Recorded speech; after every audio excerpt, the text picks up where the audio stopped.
Abu Nawas mencuri pintu istana. Al-Kisah, saat musim kemarau melanda masyarakat Baghdad, banyak yang kekurangan air dan selalu kepanasan oleh teriknya sinar matahari. Namun permasalahan ini tak mendapat perhatian dari pihak kerajaan.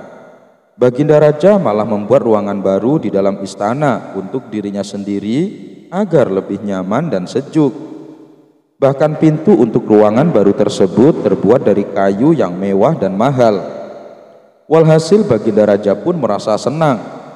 Meskipun musim panas dan kemarau melanda, tapi bagi Baginda Raja hanya dengan membuka pintu tersebut, ia bisa merasakan kesejukan dan kenyamanan. Melihat itu, Abu Nawas merasa geram dan merencanakan sesuatu.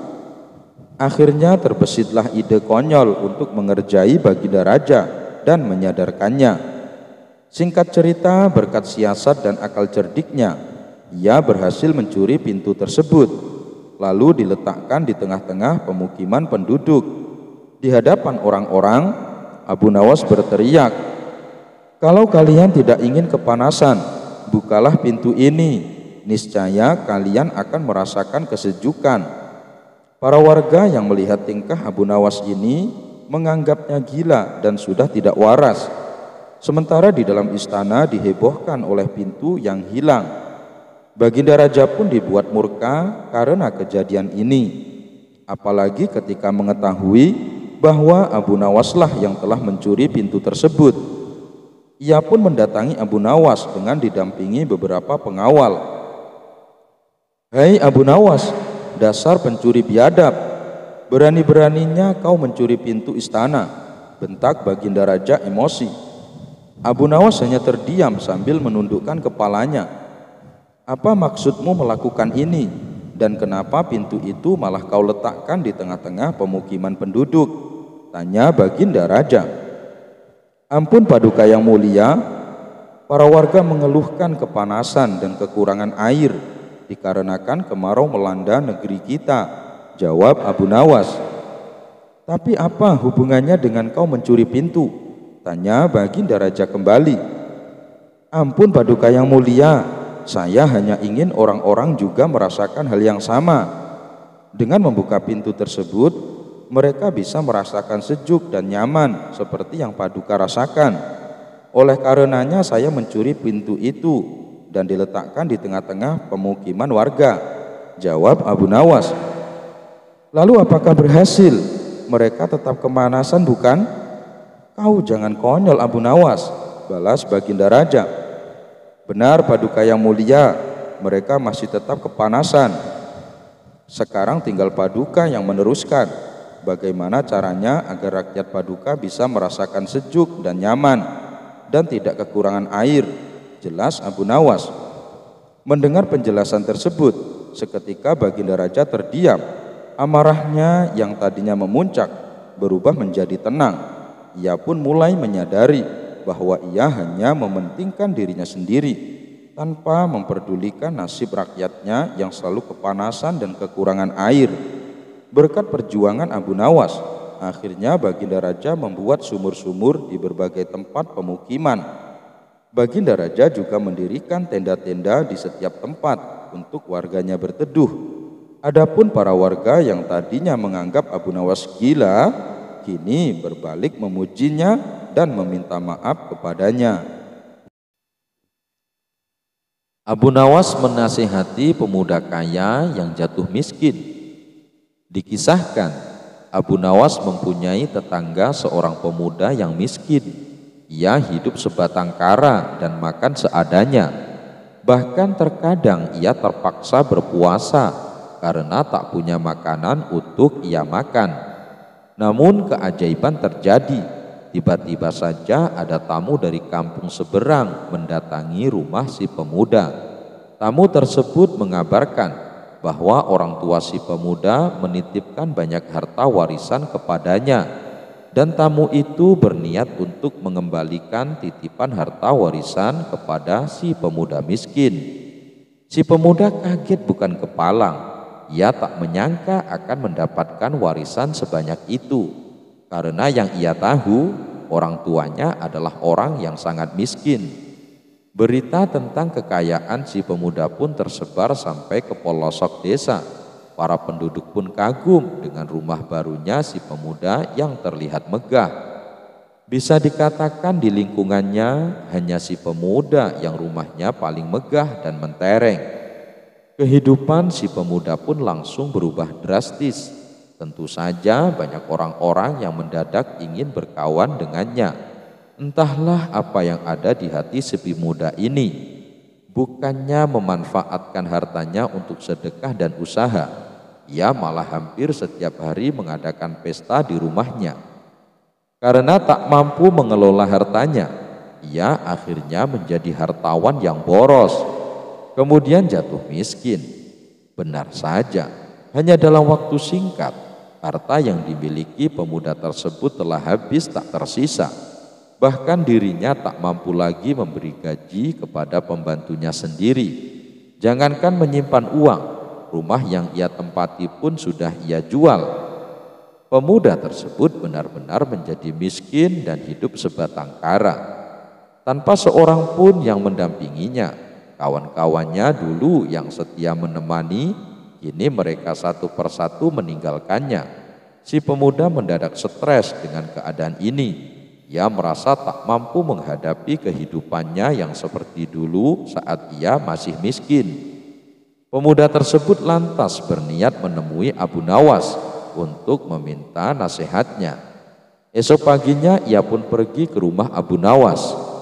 "Tuan Abu Nawas, keadaan saya saat ini sangat terpuruk," kata si pemuda membuka percakapan. "Apa yang membuatmu demikian?" tanya Abu Nawas. "Dulu waktu saya kaya raya, banyak orang-orang ingin menjadi kawan saya. Tapi setelah hartaku habis, satu persatu dari mereka meninggalkanku. Saya betul-betul tertekan dengan keadaan ini. Berilah nasihat untukku, wahai Tuan Abu Nawas," pinta si pemuda. Dengan entengnya Abu Nawas berkata, "Jangan khawatir, segalanya pasti akan kembali normal. Tunggu saja beberapa hari ini, kau akan kembali tenang dan bahagia," tutur Abu Nawas. "Jadi saya akan segera kembali kaya, Tuan Abu Nawas?" tanya pemuda itu girang. "Bukan begitu maksudku, kau salah tafsir. Maksudku dalam waktu yang tidak terlalu lama, kau akan terbiasa menjadi orang yang miskin dan tidak mempunyai teman," jelas Abu Nawas kepada pemuda tersebut. Kemudian Abu Nawas menasihati bahwa apa yang diterima dan dialami pemuda tersebut adalah akibat dari apa yang dilakukannya sendiri. Pesan dari kisah ini, ketika kita sedang diberikan harta yang berlimpah, akan lebih baik bila kita manfaatkan untuk bersedekah dan membangun usaha. Sudah manusiawi jika kita banyak harta, maka banyak orang-orang yang mau berkawan dengan kita. Tapi ketika kita jatuh miskin, jangankan jadi kawan, kita bertandang ke rumahnya pun mereka seolah enggan. Jadi saat kita mempunyai banyak harta, bijak-bijaklah dalam mengelola harta. Jangan terbujuk rayuan untuk selalu berbuat hura-hura. Abu Jahil dijadikan tumbal pesugihan oleh Abu Nawas. Al-Kisah, Abu Nawas mendadak kedatangan Abu Jahil. Ia lalu mengungkapkan maksud kedatangannya mau meminjam uang sebanyak 100 dinar. Tentu saja Abu Nawas kaget mendengarnya. "Dari mana aku punya uang sebanyak itu?" ucap Abu Nawas. "Ayolah, aku yakin kamu pasti ada. Pinjamilah barang sebulan," minta Abu Jahil merengek. Awalnya Abu Nawas enggan mengabulkan permintaan Abu Jahil, tapi karena didesak terus-menerus, akhirnya tidak kuasa menolak. "Tapi janji ya, hanya sebulan," kata Abu Nawas mewanti-wanti. "Iya, aku janji Abu Nawas, bulan depan ketika kebunku sudah panen, pasti akan aku kembalikan," ujar Abu Jahil coba merayu meyakinkan. Setelah sebulan lamanya, Abu Jahil tidak kunjung mengembalikan uang. padahal saat itu kebun miliknya sudah panen dan hasilnya melimpah. Payah Abu Jahil, dia tidak menepati janjinya, batin Abu Nawas. Dikarenakan sedang sangat membutuhkan uang, Abu Nawas terpaksa mendatangi rumah Abu Jahil untuk menagih hutang. "Mana janjimu Abu Jahal?" katanya, "dalam sebulan kau akan mengembalikan uangnya," kata Abu Nawas. Abu Jahil pun menjawab bahwa dirinya belum bisa membayar hutang. Dia beralasan uang hasil panen kebunnya sudah habis untuk mengobati saudaranya yang sedang sakit. "Jangan khawatir Abu Nawas, bulan depan pasti akan aku bayar," ujar Abu Jahil. Abu Nawas tentu sangat kecewa. Ia akhirnya pulang tanpa membawa uang. Beberapa hari kemudian, Abu Nawas mendengar kabar Abu Jahil sering mengajak kawan-kawannya pesta pora di rumahnya. Mendengar hal itu, Abu Nawas pun menjadi emosi. "Kurang ajar, katanya uangnya sudah habis, tapi malah sering bikin pesta," gerutu Abu Nawas. Untuk menagihnya kembali itu tidak mungkin. Abu Jahil pasti tidak akan membayar hutangnya dengan beribu macam alasan. Akhirnya terbesit di benak Abu Nawas suatu ide untuk mengerjai Abu Jahil. Esok harinya pergilah Abu Nawas menemui sahabatnya yang ada di kampung seberang. Ia pun mulai mengatur siasat dan meminta bantuan sahabatnya itu. Setelah siasatnya sudah diatur dengan matang, maka Abu Nawas segera mendatangi rumah Abu Jahil. "Kenapa kemari Abu Nawas? Kan sudah kubilang mengembalikan uangnya bulan depan," kata Abu Jahal. "Kamu jangan salah paham Abu Jahil. Aku kesini bukan mau menagih hutang, tapi ingin mengajakmu menemui orang pintar," balas Abu Nawas. "Menemui orang pintar untuk apa?" tanya Abu Jahil penasaran. "Begini Abu Jahil, di kampung seberang katanya ada dukun pesugihan yang bisa membuat kita jadi kaya. Aku ingin mencobanya ke sana," jawab Abu Nawas. "Benarkah? Baiklah, aku ikut Abu Nawas. Aku juga ingin kaya raya," sahut Abu Jahil kegirangan. Singkat cerita, sampailah Abu Nawas dan Abu Jahil di rumah seorang dukun pesugihan. Setelah keduanya dipersilahkan masuk, dukun tersebut bertanya, "Ada keperluan apa kalian kemari?" Abu Nawas lalu mengungkapkan keinginan ingin kaya raya tanpa harus bekerja. "Oh, itu gampang, tapi ada syaratnya," ujar dukun tersebut. "Apa itu syaratnya?" tanya Abu Nawas. "Syaratnya harus ada tumbal, tapi jangan khawatir, tumbalnya tidak harus dari keluarga. Orang lain juga bisa dijadikan tumbal, tapi orang lain tersebut adalah orang yang ada kaitannya dengan hartamu," jawab sang dukun. "Maksudnya bagaimana? Saya belum paham," tanya Abu Nawas lagi. "Ya misalnya orang yang punya utang sama kamu, maka orang tersebut bisa dijadikan tumbal meskipun dia bukan anggota keluargamu," jawab sang dukun. "Kalau orangnya tidak mau bagaimana?" tanya Abu Nawas. "Kamu tidak perlu minta izin. Orang tersebut nanti akan jadi tumbal tanpa dia sadari dan ia akan mati mengenaskan," kata sang dukun menjelaskan. "Oh begitu, baiklah aku setuju," balas Abu Nawas sambil melirik ke arah Abu Jahil. Abu Jahil yang merasakan gelagat dirinya akan dijadikan tumbal seketika langsung gemetaran. Kemudian Abu Nawas diajari mantra oleh sang dukun sebagai ritual saat tengah malam. Sepulangnya dari rumah sang dukun di tengah perjalanan, Abu Nawas berkata, "Abu Jahil, hutangmu yang 100 dinar tidak usah kamu kembalikan. Aku ikhlas." Mendengar hal itu, Abu Jahil langsung ketakutan. "Jangan Abu Nawas, aku akan mengembalikan uangnya sekarang juga. Nanti setelah kita sampai di rumah, aku akan langsung mengembalikannya," sahut dia ketakutan. Bukannya kemarin kamu bilang uangmu sudah habis, goda Abu Nawas. Uangku masih banyak Abu Nawas, aku kemarin bohong sama kamu, ucap Abu Jahil. Akhirnya hari itu juga Abu Jahil langsung mengembalikan uang yang dipinjam. Ternyata dukun yang didatangi Abu Nawas dan Abu Jahil adalah sahabatnya Abu Nawas. Abu Nawas dan sahabatnya sengaja mengatur siasat tersebut supaya Abu Jahil segera melunasi hutangnya. Abu Nawas menemukan sekantong emas. Pada suatu ketika, negeri Baghdad sedang mengalami masa paceklik. Pertanian banyak yang gagal dan pasar sepi pembeli. Tentu saja kondisi ini sangat mempengaruhi rakyatnya. Banyak warga yang mengalami kesusahan, tak terkecuali Abu Nawas. Dia dan istrinya terkadang harus berpuasa karena tidak ada makanan.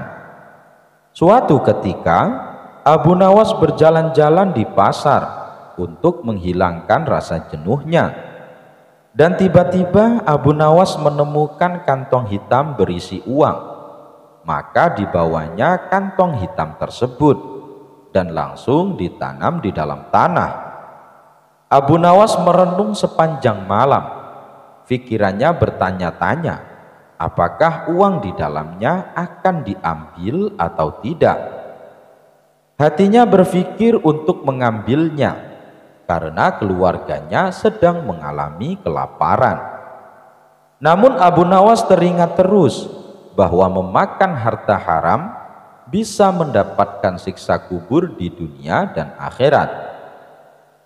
Akan tetapi dirinya juga teringat hadis Nabi yang mengatakan, bila Allah Subhanahu wa ta'ala memberimu hadiah tanpa kamu minta, maka terimalah hadiah itu, jangan kamu tolak, kemudian infakkanlah harta itu. Ketika mengingat hadis tersebut, Abu Nawas berkata kepada dirinya sendiri, sungguhkah ini hadiah dari Allah Subhanahu wa ta'ala, dan hadiah itu bagi orang yang menemukan uang tersebut. Namun hal itu tidak menjadikan Abu Nawas membuka kantong temuannya dan masih menunggu barangkali pemiliknya akan datang. Hari pun berlalu, dan ketika Abu Nawas kembali berjalan-jalan di pasar, ia mendengar seorang saudagar lelaki kaya sedang mengumumkan bahwa kantongnya hilang.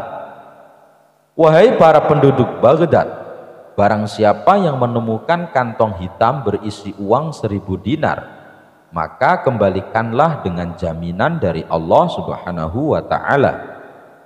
Mendengar hal tersebut, lalu Abu Nawas mendekati lelaki tersebut dan berkata, wahai tuan, negeri kami sedang mengalami masa paceklik.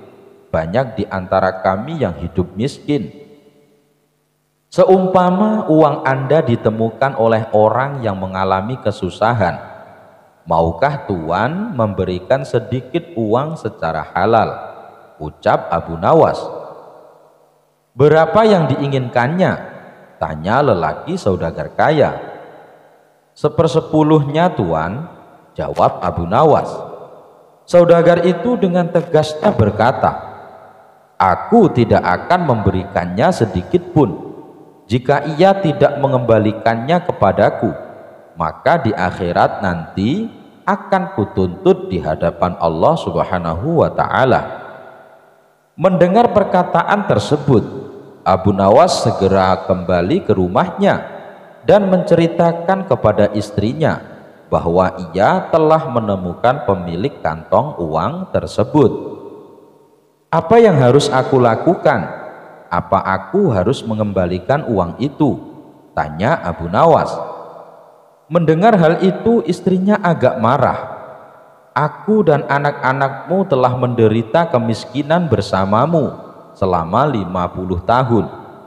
Bahkan saat ini kita hanya mempunyai satu pakaian dan dipakai bergantian untuk sholat. Selama hidup kita belum makan buah dan daging. Datangilah pemiliknya, desaklah ia agar memberikan 1/10 dari uangnya itu. Jika ia tidak setuju, maka mintalah 1/100-nya. Tapi jika masih tidak setuju, maka mintalah 1/1000-nya, yang berarti menerima 1 dinar, karena 1 dinar lebih baik daripada tidak sama sekali, kata istri Abu Nawas. Mendengar penjelasan istrinya itu, lalu Abu Nawas pergi kembali menemui saudagar kaya di pasar. "Tuan, sebenarnya sayalah penemu kantong berisi uang. Apakah Tuan bersedia memberikan sedikit uang tersebut kepada saya? Meskipun hanya 1 dinar, karena beberapa hari ini keluarga saya belum makan, Tuan," kata Abu Nawas. Namun saudagar kaya itu tetap pada pendiriannya untuk tidak memberikan uang tersebut. Maka diajaklah saudagar itu ke rumah Abu Nawas, dan setibanya di rumah, lalu Abu Nawas menyerahkan kantong tersebut. "Benarkah ini kantong Tuan?" tanya Abu Nawas. "Iya, benar," jawab saudagar kaya. Kemudian lelaki tersebut membuka kantongnya dan menghitung jumlah uangnya, dan jumlahnya masih tetap utuh, yaitu 1000 dinar. Lalu saudagar kaya itu pamit pulang kepada Abu Nawas, namun belum juga melewati pintu keluar. Tiba-tiba saudagar kaya itu berhenti dan berkata, "Wahai orang tua, aku akan menceritakan kepadamu mengenai kantong ini. Ayahku telah mewariskan kepadaku uang 3000 dinar. Sebelum meninggal, ayah berpesan kepadaku untuk membagikan 1/3-nya kepada orang yang berhak menerimanya. Dan aku juga disuruh menjual warisan ternak lalu menginfakkannya. Sebagian lagi aku gunakan untuk pergi haji, maka aku pun melaksanakan wasiat itu, dan wasiat untuk membagikan 1/3 uang dari kekayaanku. Uang tersebut aku letakkan pada kantong ini, lalu aku pergi ke kota Baghdad untuk mencari orang yang benar-benar miskin. Namun aku tidak menemukan seorang pun yang lebih berhak daripada Anda. Maka ambillah uang di kantong ini. Semoga Allah Subhanahu wa Ta'ala memberkahimu," kata saudagar lelaki kaya tersebut. Mendengar hal itu, Abu Nawas pun bersyukur kepada Allah Subhanahu wa Ta'ala. Kesabaran dan kejujurannya saat menemukan uang tersebut ternyata mendapat jalan lain dari Allah. Ternyata saudagar kaya tersebut tidak hanya memberikan 1/100 yang dimintanya, melainkan semua uang yang ada di kantong tersebut. Abu Nawas memasukkan unta ke lubang jarum. Al-Kisah, Abu Nawas mendapat kabar Baginda Raja mengalami masalah yang membuat tidak bisa tidur. Masalah tersebut hanya raja yang mengetahuinya. Ia sengaja merahasiakannya, termasuk kepada Abu Nawas selaku sahabatnya tempat berkeluh kesah. Ingin rasanya Baginda Raja melupakan masalah yang menimpanya. Kalaupun bisa lari menghindar, tentulah ia akan melakukannya. Namun kenyataannya permasalahan yang dihadapi terasa seperti mengikutinya kemanapun Baginda Raja pergi. Sejak saat itu Baginda Raja sering terlihat melamun seorang diri. Kemudian penasehat istana mendekati Baginda Raja. "Maaf Paduka yang mulia, hamba perhatikan belakangan ini Paduka terlihat murung. Hamba khawatir Paduka nanti jatuh sakit.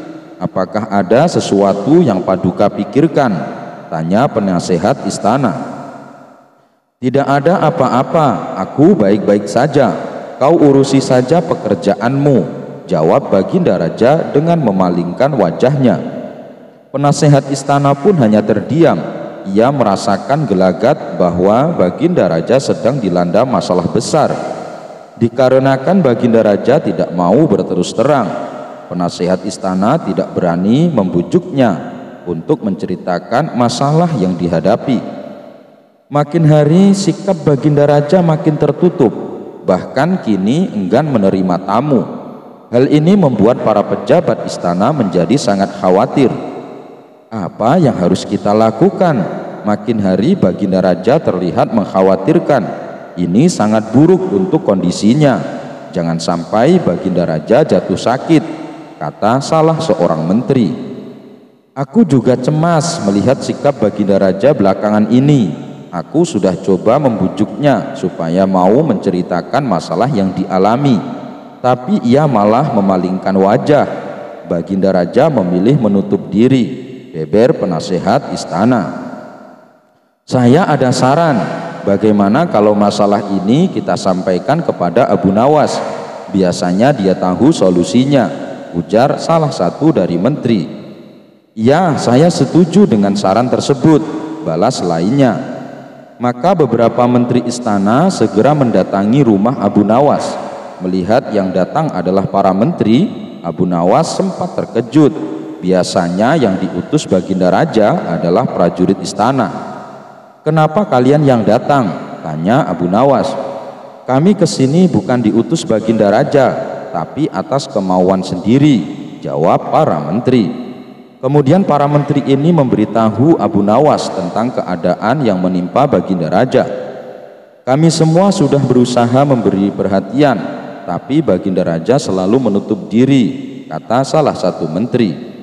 Baiklah, aku akan coba menghiburnya. Mari kita ke istana sekarang, ajak Abu Nawas.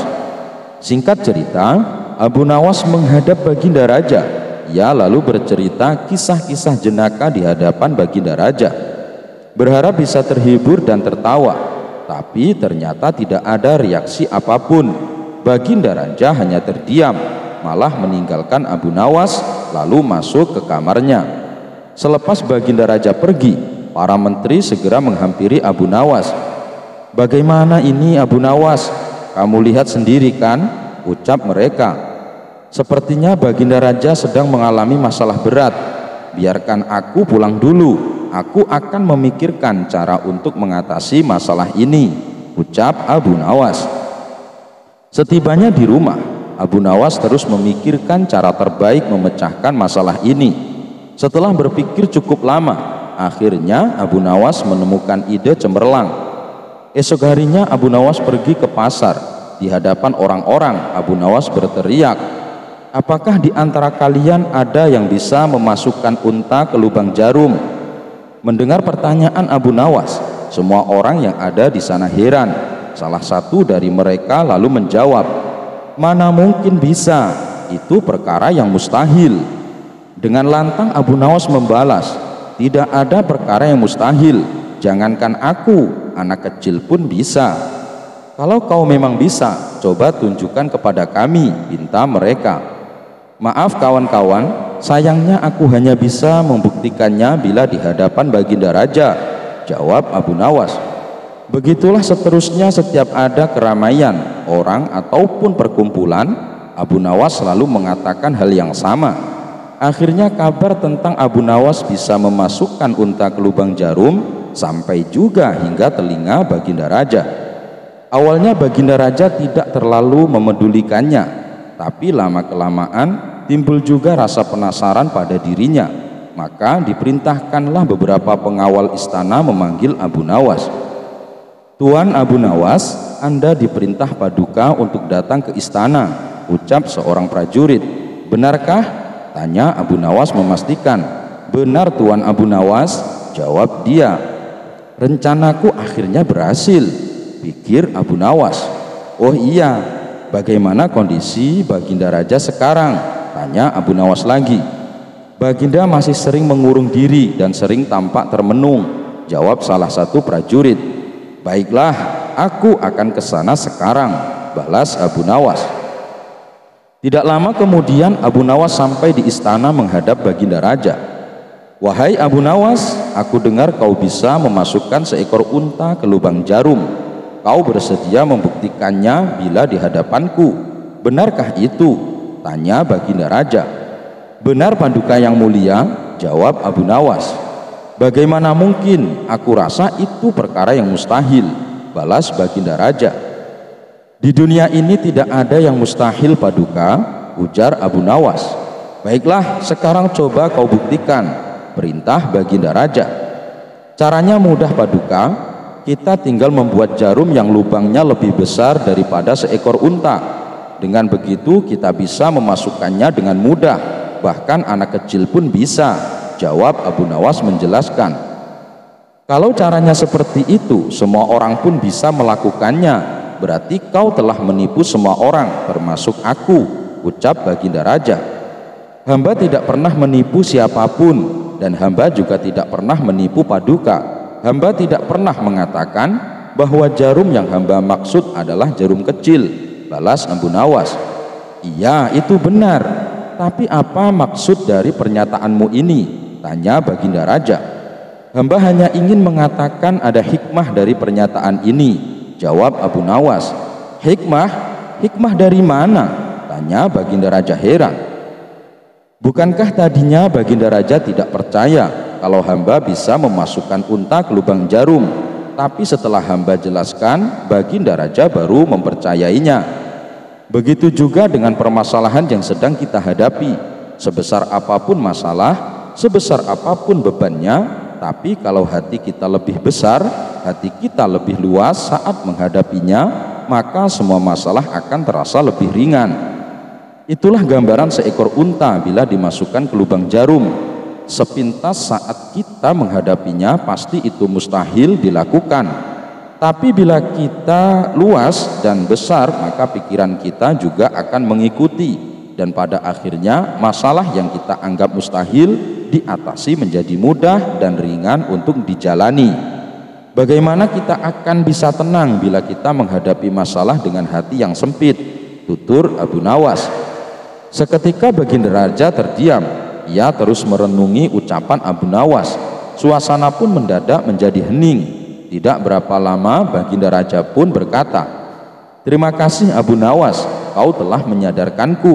Selama ini aku memang sedang dilanda masalah dan hatiku sempit menghadapinya, sehingga pikiranku juga ikut menjadi buntu, ujar Baginda Raja.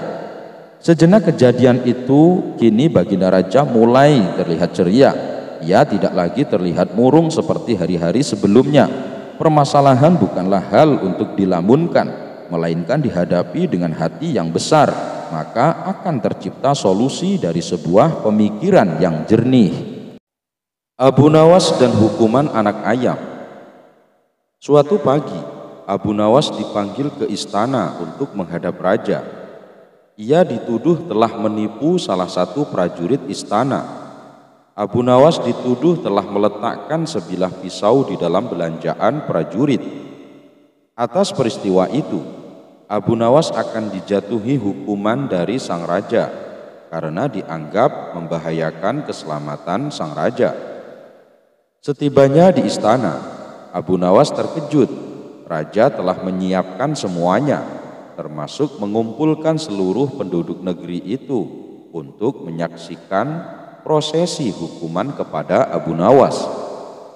Raja punya rencana sendiri untuk menghukum Abu Nawas, yakni akan dipermalukan Abu Nawas di depan khalayak ramai. Apa yang akan dilakukan raja sudah dirancang jauh-jauh hari, sebab raja tahu Abu Nawas bukan orang yang mudah ditaklukkan. Abu Nawas, apakah kamu sudah siap untuk kuhukum? Kata raja dengan suara congkaknya. Ayo, siapa takut? Jawab Abu Nawas dengan nada menantang. Sontak pertanyaan itu membuat rakyat melihat geleng-geleng kepala. Mereka tak habis pikir dengan ucapan Abu Nawas yang seolah menantang kematian.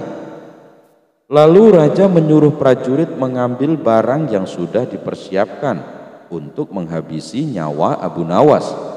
Seketika itu juga Abu Nawas dan rakyat terkejut saat melihat benda yang diberikan raja kepadanya. Bukan senapan atau senjata tajam apapun, melainkan seekor anak ayam. Tentu saja hal itu membuat semua yang hadir bertanya-tanya, Mereka bingung dengan keinginan raja.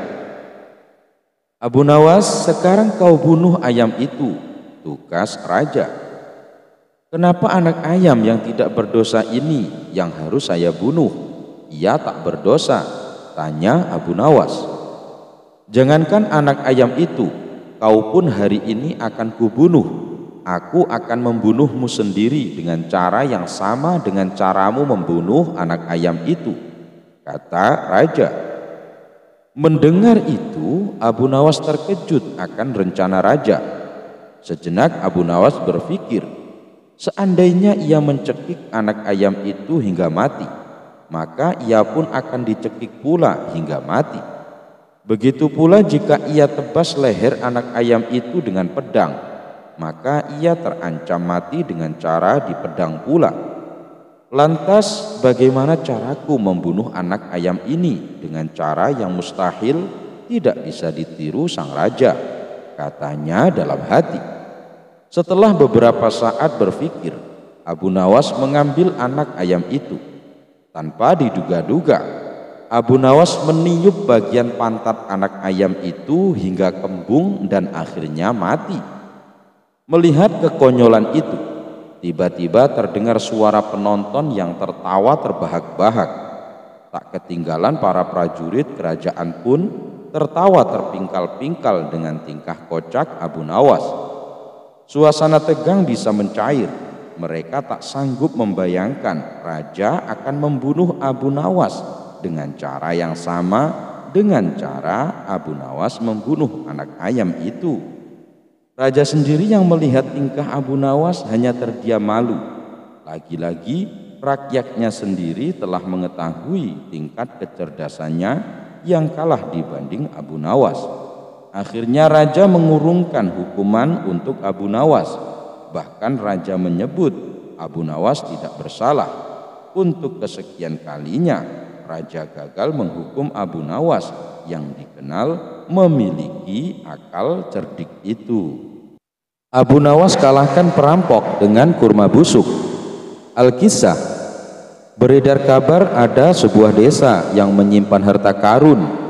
Desas-desus tersebut memicu orang-orang dari segala penjuru berdatangan ke desa itu. Mereka berlomba-lomba untuk menemukan harta karun yang tersimpan. Ketika Abu Nawas mendengar kabar itu, ia pun menjadi penasaran dan berniat mendatangi desa tersebut. Singkat cerita, pergilah Abu Nawas dengan mengendarai keledai kesayangannya. Setibanya di desa itu, ternyata ada kawan Abu Nawas yang merupakan penduduk setempat. "Wahai Abu Nawas, ayo mampir ke rumahku," ajak kawannya. Kemudian Abu Nawas dipersilahkan masuk. Mereka berdua pun duduk di ruang tamu. Kesempatan ini lalu digunakan Abu Nawas untuk bertanya tentang rumor yang beredar. "Apa benar di desamu terdapat harta karun?" tanya Abu Nawas. "Aku sendiri kurang yakin Abu Nawas, tapi anehnya banyak orang-orang luar berdatangan kemari dan itu sangat mengganggu ketentraman desa ini," jawab kawannya. "Kenapa memangnya?" tanya Abu Nawas. "Rata-rata mereka datang secara berkelompok. Berbagai tempat di desa ini yang sudah tertata rapi telah diacak-acak mereka hanya demi ambisi mendapatkan harta karun," jawab kawannya. "Jadi menurutmu harta karun itu memang tidak ada?" tanya Abu Nawas memastikan. "Sepertinya memang tidak ada. Kalaupun ada, tentu penduduk desa ini yang lebih dulu menemukannya," jawab kawannya. "Oh begitu. Lalu mengenai orang-orang luar yang berdatangan kemari, kenapa penduduk sini tidak melarangnya?" tanya Abu Nawas. "Bagaimana mungkin Abu Nawas? Mereka datang dengan jumlah yang tak kalah banyak. Dan yang aku dengar, besok akan ada kelompok pemburu harta karun yang juga akan datang kemari," kata kawannya memberitahu. Mendengar hal itu, Abu Nawas pun akhirnya berniat membantu kawannya agar desa yang ditinggalinya kembali menjadi tentram. Dengan akal cerdiknya, Abu Nawas membuat siasat untuk mengelabuhi kelompok pemburu harta karun yang akan datang ke desa itu. Dengan peralatan sederhana, Abu Nawas membuat petunjuk-petunjuk palsu yang mengarahkan para pemburu harta karun ke tempat-tempat yang tak masuk akal. Misalnya, ia membuat tanda-tanda yang menunjukkan bahwa harta karun terpendam di bawah sumur tua atau di bawah pohon-pohon tua yang lapuk. Hal ini ia lakukan agar mereka tidak merusak teman-teman desa yang sudah tertata rapi. Pada keesokan harinya, datanglah kelompok pemburu harta karun dengan jumlah yang lumayan banyak. Mereka yang percaya dengan petunjuk-petunjuk tersebut dengan penuh semangat mencarinya. Dan setelah mereka berusaha keras, mereka hanya mendapatkan kekecewaan karena harta karun yang mereka cari sama sekali tidak ditemukan. Sementara itu, Abu Nawas dengan ceria mengamati dari kejauhan sambil menikmati pertunjukan yang ia buat sendiri. Ketika para pemburu harta karun menyerah, mereka pun akhirnya meninggalkan desa, dan kini desa tersebut kembali tenang. Tapi ketenangan mereka tidak berlangsung lama. Beberapa hari kemudian, desa itu menjadi gempar oleh berita tentang kedatangan sekelompok penjahat yang juga akan mencari harta karun. Kelompok penjahat ini mengetahui bahwa petunjuk-petunjuk yang Abu Nawas buat adalah petunjuk palsu untuk mengelabuhi para pemburu sebelumnya. Abu Nawas sadar kalau dia dan penduduk desa dalam bahaya. Ia lalu mengumpulkan warga setempat untuk merencanakan siasat yang baru. Di hadapan mereka, Abu Nawas bertanya, "Di desa ini mana tempat yang paling angker?" Para warga menjawab, "Di gedung tua yang kosong, di sana dihuni oleh jin yang sangat kejam. Tempatnya di dekat sungai ujung desa." Abu Nawas kembali bertanya, "Apa yang bisa membuat jin itu ngamuk?" Mereka menjawab, "Buah kurma yang busuk. Apabila disebarkan di dalam gedung itu, dia pasti akan ngamuk, karena menurutnya itu adalah penghinaan bagi dirinya." "Oh baiklah," balas Abu Nawas. Kemudian Abu Nawas menyusun rencana selanjutnya. Setelah memberikan pengarahan, Abu Nawas merubah penampilannya layaknya seorang dukun sakti. Tak berselang lama, datanglah kelompok penjahat memasuki desa tersebut. Para penduduk pun mulai ketakutan.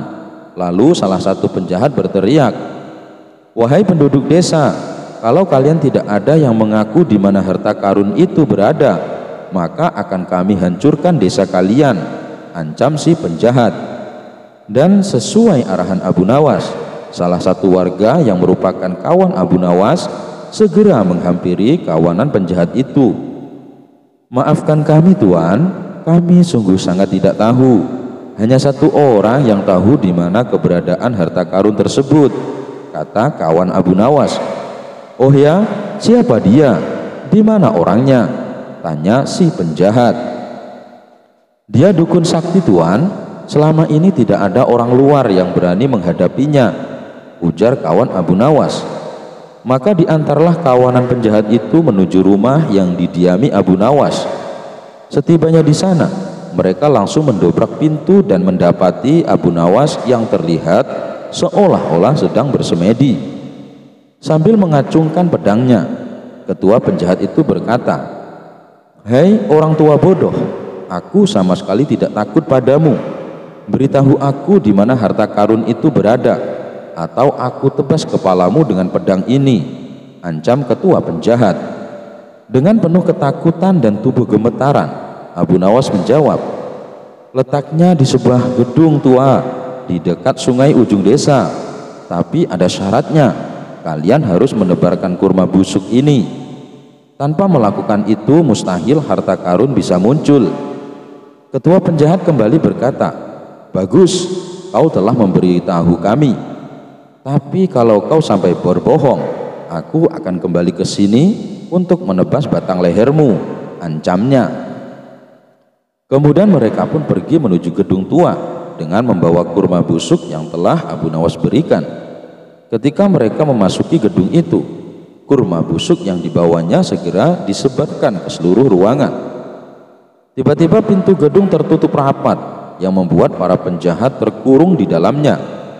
Bersamaan dengan itu, jin penghuni gedung tersebut muncul di hadapan mereka dengan wujud menyeramkan. Sontak mereka berteriak ketakutan. Mereka pun berusaha menyelamatkan diri dengan mendobrak pintu yang terkunci. Tapi naas, mereka semua tewas mengenaskan dibantai oleh jin penghuni gedung tua. Semenjak tersiar kabar tentang tewasnya kawanan penjahat, orang-orang luar yang biasanya berdatangan mencari harta karun, kini tak ada lagi yang berani. Desa tersebut pun sekarang menjadi tenang tanpa ada gangguan kedatangan orang-orang luar. Kisah selanjutnya, suatu hari di kota Baghdad digemparkan oleh kedatangan dua orang tamu yang mengaku ulama besar. Mereka berdua adalah Syekh Wahab dan Syekh Qadir. Dengan berpakaian jubah serba putih layaknya orang soleh, mereka menyapa masyarakat kota Baghdad. Para warga pun menyambutnya penuh penghormatan. Mereka menjamu dua tamu agung itu dengan berbagai macam hidangan. Tidak berapa lama terdengarlah suara azan. Syekh Wahab dan Syekh Qadir lalu pamit untuk menunaikan sholat. Mereka berdua pun diantar oleh warga sampai ke masjid. Sesampainya di masjid, Syekh Wahab melepaskan sepatunya dan membiarkannya di luar teras masjid. Sedangkan Syekh Qadir melepaskan sepatunya tapi membawanya masuk ke dalam masjid. Sementara Syekh Wahab dan Syekh Qadir melaksanakan sholat, terjadilah percakapan warga yang ada di situ. Menurut kalian, di antara kedua orang itu siapa yang lebih alim? Tanya salah satu dari mereka. Menurut saya Syekh Wahab yang lebih alim karena membiarkan sepatunya di luar. Itu menunjukkan beliau mempercayakan sesuatunya kepada Allah, jawab warga yang lain. Namun ada juga yang berpendapat kalau Syekh Qadirlah yang lebih alim, sebab dengan dirinya membawa sepatu ke dalam masjid itu menunjukkan kehati-hatian. Kemudian salah seorang berkata, lebih baik kita tanyakan langsung kepada kedua tamu kita, pasti beliau punya alasannya. Ya benar, itu lebih tepat, timpal lainnya. Ketika Syekh Wahab dan Syekh Qadir itu selesai sholat, mereka ditanyai secara terpisah oleh kedua kelompok yang berbeda pendapat tadi. Pertama mereka menanyai Syekh Wahab, wahai Tuan, kenapa Anda meninggalkan sepatunya di luar teras, padahal Syekh Qadir membawa sepatunya masuk ke dalam masjid? Dengan tersenyum Syekh Wahab menjawab, alasan saya meninggalkan sepatuku karena segala sesuatunya saya pasrahkan kepada Allah. Kalaupun sepatu saya dicuri orang, maka saya ikhlaskan dan aku tidak akan menganggapnya sebagai pencuri. Justru saya akan mendoakan agar sepatuku menjadi kebaikan bagi dirinya. Mendengar jawaban Syekh Wahab, masyarakat pun terkagum-kagum dengan kerendahan hatinya. Kemudian giliran Syekh Qadir yang ditanya, wahai Tuan Syekh, kenapa sih Anda membawa masuk sepatunya ke dalam masjid? Padahal Syekh Wahab membiarkan sepatunya di teras masjid. Mendapat pertanyaan seperti itu, Syekh Qadir pun tersenyum. Lalu ia menjawab, kalau saya biarkan sepatuku di luar, saya khawatir akan menggoda seseorang untuk mencurinya. Jika sampai kubiarkan, maka ketika sepatuku dicuri, saya juga ikut menanggung dosanya, karena saya telah ikut andil menggoda seseorang untuk mencuri. Oleh sebab itulah saya bawa masuk sepatunya ke dalam masjid. Syekh Qadir mencoba menjelaskan. Masyarakat kembali terkagum-kagum dengan jawaban Syekh Qadir. Mereka pun memuji kealiman dua tamu agung tersebut. Tidak berapa lama kemudian, datanglah Abu Nawas di tengah-tengah mereka. Waduh, kalian semua gampang terlena dengan perkataan yang terkesan bijak padahal biasa saja, kata Abu Nawas kepada warga yang berkumpul. Maksudnya bagaimana Abu Nawas? Kedua tamu itu memang orang alim, mereka berdua juga bijak dalam bertutur kata, balas salah satu warga. Abu Nawas lalu menjelaskan, coba kalian perhatikan antara sepatu yang dipakai Syekh Wahab dan Syekh Qadir. Keduanya berbeda. Syekh Wahab membiarkan sepatunya di luar, karena memang sepatunya sudah butut. Mana mungkin ada maling yang tergoda untuk mencurinya, ujar Abu Nawas sambil menuding sepatu yang sedang dipakai Syekh Wahab. Dan sepatu yang dipakai oleh Syekh Qadir itu masih bagus dan saya kira harganya pasti mahal. Oleh sebab itulah dia khawatir sepatunya akan hilang. Makanya sepatunya ia bawa masuk ke dalam masjid. Kalian semua jangan terlena dengan seseorang yang mengaku berilmu hanya karena penampilan dan tutur katanya, tapi harus mengetahui sejauh mana kepandaian ilmu agamanya.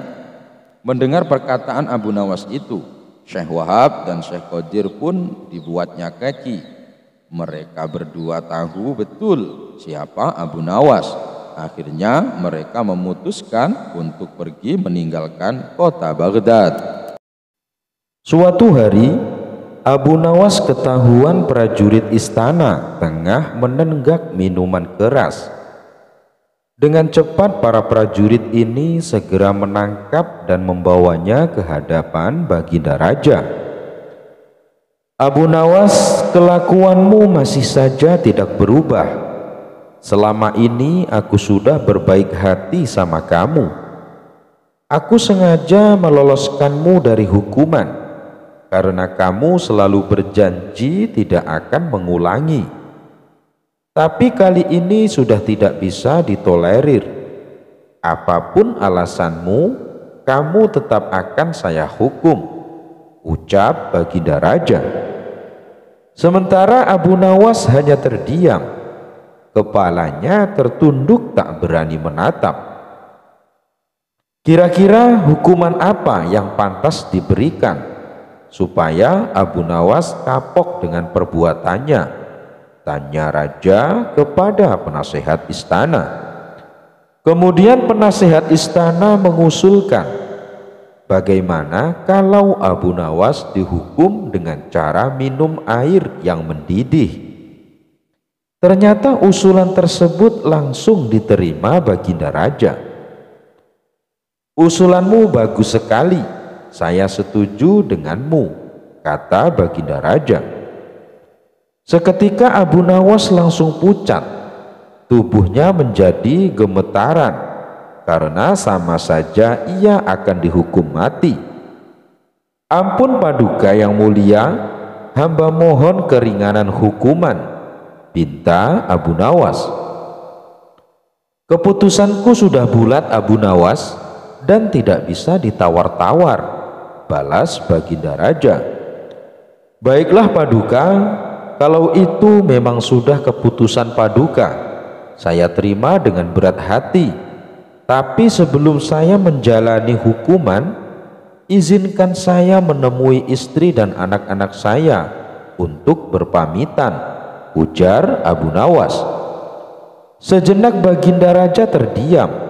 Ia heran dengan kata-kata Abu Nawas yang berpamitan.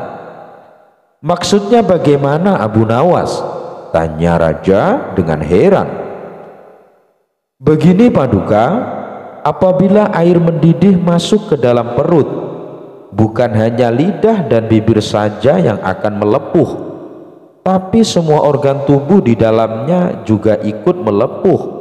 Tidak menutup kemungkinan saya akan mati saat itu juga, jelas Abu Nawas. Baginda Raja pun terkejut. Ia tak menyadari akan hal itu. Kasihan juga Abu Nawas. Tapi masa saya harus menarik kembali ucapan saya itu? Tidak mungkin. Martabat saya sebagai raja akan jatuh, pikir Baginda Raja. Baiklah Abu Nawas, saya penuhi permintaanmu. Sekarang juga kamu pulang, tapi besok kamu harus sudah ada di sini, titah Baginda Raja. Abu Nawas pun lalu pamit pulang. Sesampainya di rumah, Abu Nawas memberitahu istri dan anak-anaknya tentang hukuman yang akan ia jalani. Mengapa Baginda Raja sekejam itu? Kata istrinya tak terima. Sudahlah wahai istriku, bila memang ini sudah takdirku untuk mati, Saya harap kamu dan anak-anak mengikhlaskan kepergianku, tutur Abu Nawas. Mereka lalu menangis sambil berpelukan erat. Malam pun semakin larut. Abu Nawas masih belum dapat memejamkan mata. Ia terus meratapi nasib yang tengah dihadapinya. Namun ia terus mencari cara bagaimana supaya bisa lolos dari hukuman Baginda Raja. Saat Abu Nawas sedang memutar otaknya, tiba-tiba rasa lapar mulai menghinggap. "Wahai istriku, adakah makanan yang tersisa untukku?" tanya Abu Nawas. "Saya sudah menyiapkan sop panas di atas meja, tapi sepertinya sekarang sudah dingin," jawab sang istri. "Sudah dingin, memangnya kapan kamu membuat sopnya?" tanya Abu Nawas kembali. "Tadi sewaktu habis isya. Ini kan sudah tengah malam, jadi wajar kalau sopnya sudah dingin," kata sang istri menjelaskan. Saat itu terbesitlah di otak Abu Nawas akan ide yang cemerlang, tapi Abu Nawas sengaja tidak memberitahu istrinya, sebab ia tidak ingin rencananya menjadi berantakan. Setelah menjelang pagi hari, Abu Nawas mengumpulkan para tetangganya dan ia memberitahu mereka bahwa dirinya akan dihukum mati, dan ia meminta agar para tetangganya ini ikut bersamanya ke istana. Berita mengejutkan ini tentu saja membuat para tetangganya kaget. Ia tak menyangka Baginda Raja bisa sekejam itu. "Abu Nawas, kamu kan dekat dengan Baginda Raja. Kenapa tidak minta ampunan darinya?" tanya mereka. "Biarlah, nasi sudah menjadi bubur. Baginda Raja juga tidak akan mencabut ucapannya," terang Abu Nawas. Maka berangkatlah Abu Nawas ke istana dengan didampingi keluarga dan para tetangga. Melihat kedatangan Abu Nawas bersama orang banyak, Baginda Raja pun bertanya, "Hei Abu Nawas, kenapa kau bawa orang banyak sekali? Apakah kau hendak melawanku?" Dengan ekspresi wajah sedihnya, Abu Nawas menjawab, "Ampun Paduka yang mulia, Paduka jangan salah paham. Mereka semua adalah tetangga saya Paduka. Mereka ingin melepas kepergian saya." Baginda Raja pun akhirnya tidak keberatan akan hal itu. "Baiklah Abu Nawas, apakah kau siap menjalani hukuman?" tanya Baginda Raja.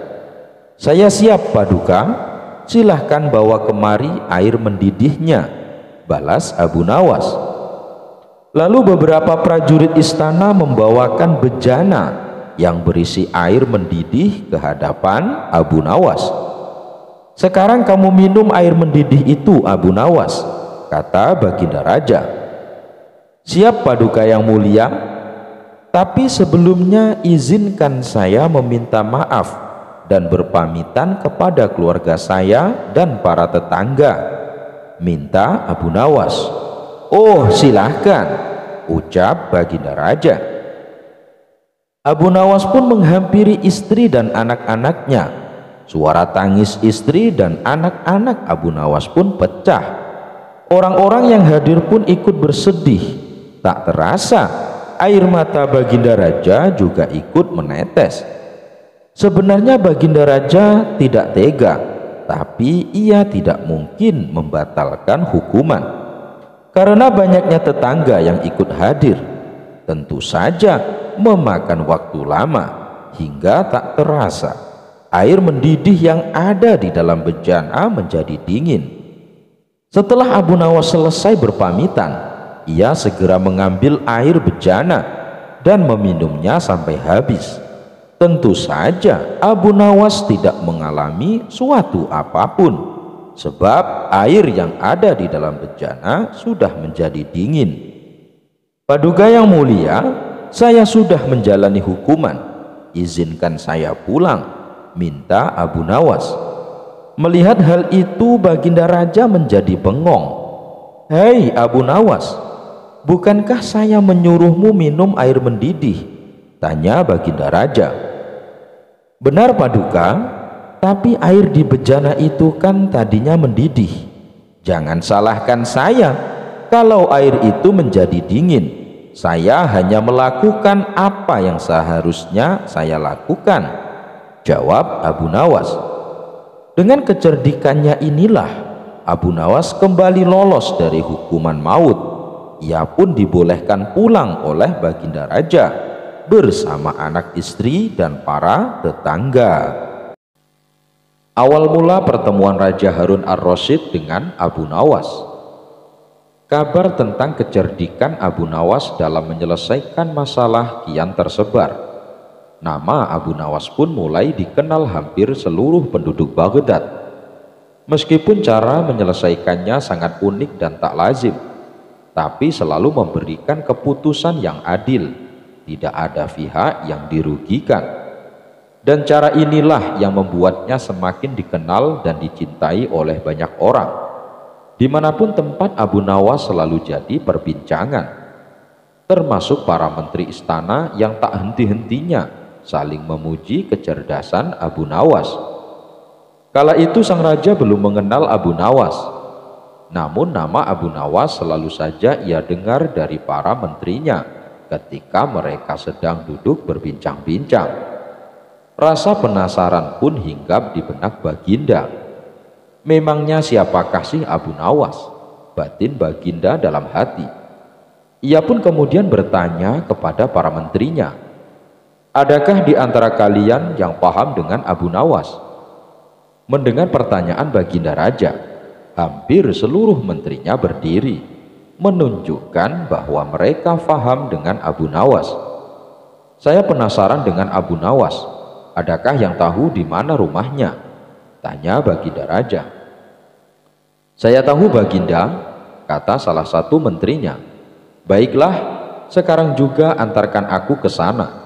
Suruh pengawal dan prajurit untuk menyiapkan kudanya." Setelah semuanya siap, rombongan kerajaan langsung berangkat menuju rumah Abu Nawas. Mereka mulai memasuki kota di mana rumah Abu Nawas berada. Hadirnya rombongan kerajaan ke kota membuat suasana heboh. Para penduduk berduyun-duyun mendekati rombongan, hanya sekedar untuk melihat sosok Baginda Raja Harun ar-Rasyid. Sementara Abu Nawas yang sedang asik duduk di rumah diberitahu oleh tetangganya kalau raja dan rombongan istana akan mendatangi rumahnya, dan sekarang mereka sudah memasuki gerbang kota. "Ada maksud apa Baginda mulia ingin menemuiku?" tanya Abu Nawas dalam hati. Ia pun segera keluar rumah melihat arakan-arakan rombongan istana dengan melilitkan handuk di kepala layaknya sorban. Abu Nawas berdiri di pinggir jalan bersama orang-orang. Wajarnya kalau sorban bahannya pakai kain, tapi Abu Nawas malah memakai handuk untuk dijadikan sorban. Ya, namanya saja Abu Nawas. Kalau tidak gokil bukan Abu Nawas namanya. Namun justru penampilannya yang nyeleneh inilah yang menyita perhatian sang raja saat rombongan kerajaan melintas di depan Abu Nawas. Sang raja sempat ketawa. Ia pun tertarik dengan penampilannya dan memerintahkan prajuritnya untuk membawa Abu Nawas ke hadapannya. "Siapa kamu?" tanya sang raja. Beberapa menteri di sampingnya membisikkan kepada Baginda kalau orang itulah yang bernama Abu Nawas. Namun jawaban yang diberikan Abu Nawas bikin Baginda melongo. "Saya ini Dewa Bumi Paduka yang mulia." Baginda Raja tak kalah cerdik dengan jawaban Abu Nawas. "Nah, lantaran kamu adalah Dewa Bumi, tentunya kamu bisa membesarkan mata prajuritku yang sifit ini. Kalau kamu tidak bisa, kamu akan dihukum pancung." Rupanya Abu Nawas lebih cerdik lagi. Berarti Baginda ini tidak memahami apa yang saya maksud. Aku ini Dewa Bumi dan bukan Dewa Langit. Kalau memang Baginda menginginkan agar mata prajurit yang sipit itu jadi besar, seharusnya Baginda meminta pertolongan kepada Dewa Langit, karena dialah yang mengurus segala masalah dari pusar ke atas. Urusanku adalah segala yang berkaitan dengan bagian pusar ke bawah, karena aku ini adalah Dewa Bumi, jelas Abu Nawas. Setelah itu Raja Harun berbincang-bincang dengan Abu Nawas. Beberapa lamanya berbincang. Raja sangat terkesan akan kebijaksanaan yang dimiliki oleh Abu Nawas. Beberapa hari kemudian sang raja memerintahkan prajuritnya untuk membawa Abu Nawas ke istana. Sejak saat itulah antara Baginda dan Abu Nawas menjalin keakraban. Abu Nawas sering bolak-balik disuruh ke istana, hanya sekedar untuk menghibur Baginda Raja. Suatu hari saat Abu Nawas berada di istana bersama Baginda Raja, Abu Nawas diberi tantangan. Ia harus membagi 5 butir telur secara adil untuk 3 orang. Syaratnya, telur tersebut tidak boleh dipecah. Kemudian datanglah istri sang raja membawakan 5 butir telur di hadapan Baginda dan Abu Nawas. Aku ingin tahu sampai di mana kecerdasanmu. Kamu bagi 5 telur ini untuk kita, harus dengan adil, tapi telur ini tidak boleh dipecah. Lalu Abu Nawas pun mengambil 5 butir telur tersebut dan berkata, Paduka yang mulia, ini sebutir telur untuk Baginda, sebab Baginda sudah mempunyai 2 butir. Untuk saya juga sebutir telur, karena saya sudah mempunyai 2 butir. Sedangkan yang 3 butir ini untuk istri Baginda, sebab dia tidak punya sebutir pun. Sejenak Baginda Raja terdiam. Ia masih bingung dengan maksud Abu Nawas. Namun begitu sang raja menyadari maksud ucapan Abu Nawas, ia pun langsung tertawa terbahak-bahak bersama sang permaisuri.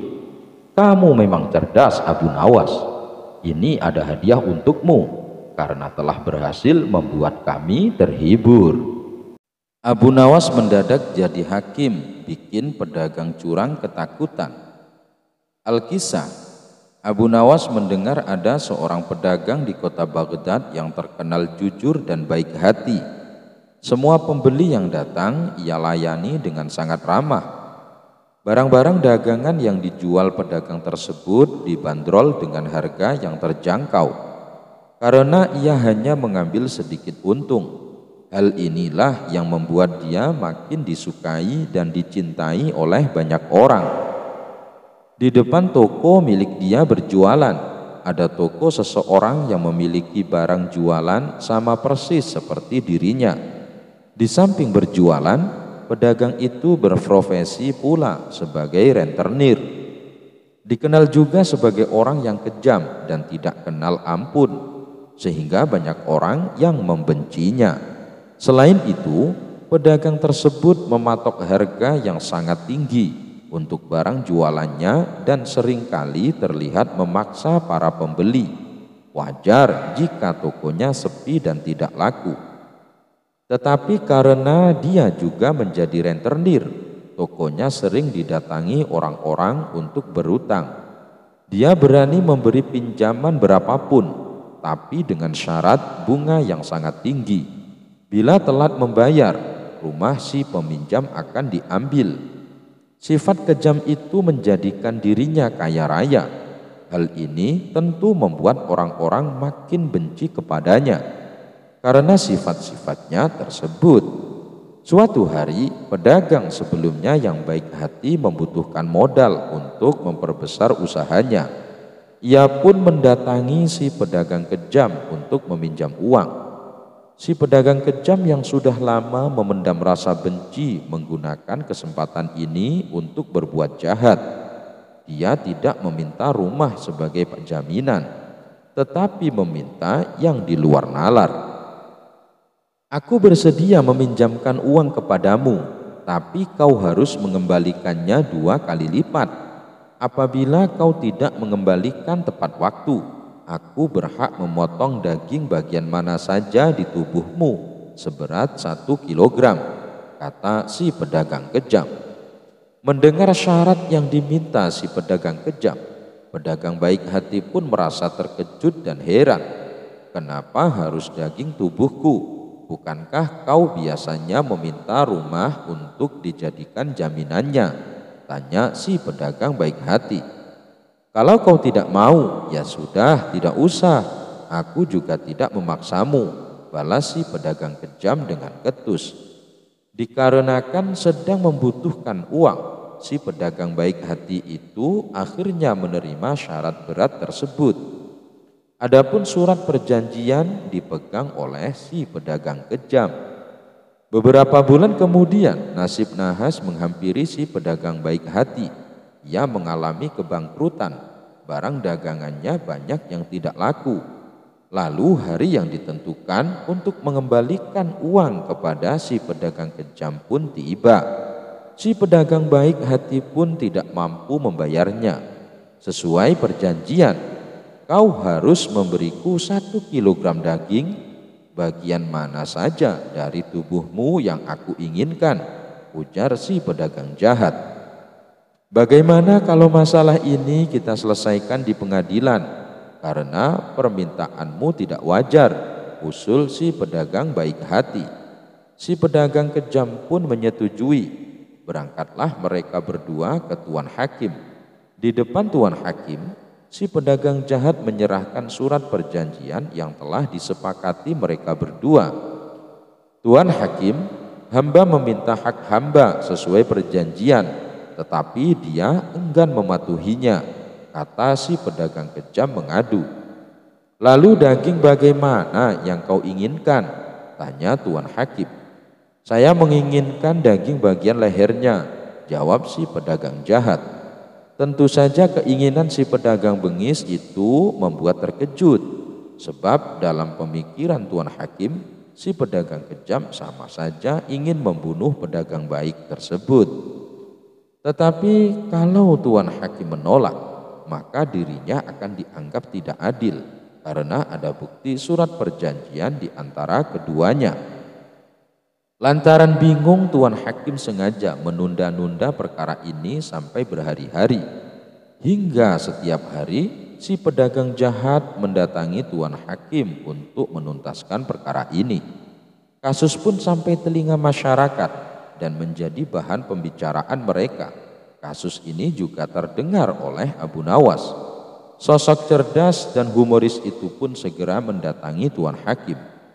Tuan Hakim, perlihatkan surat perjanjian itu padaku, pinta Abu Nawas. Setelah menerimanya, sejenak Abu Nawas terdiam.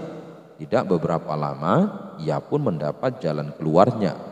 Tuan Hakim, hamba akan membantu Anda menyelesaikan kasus ini.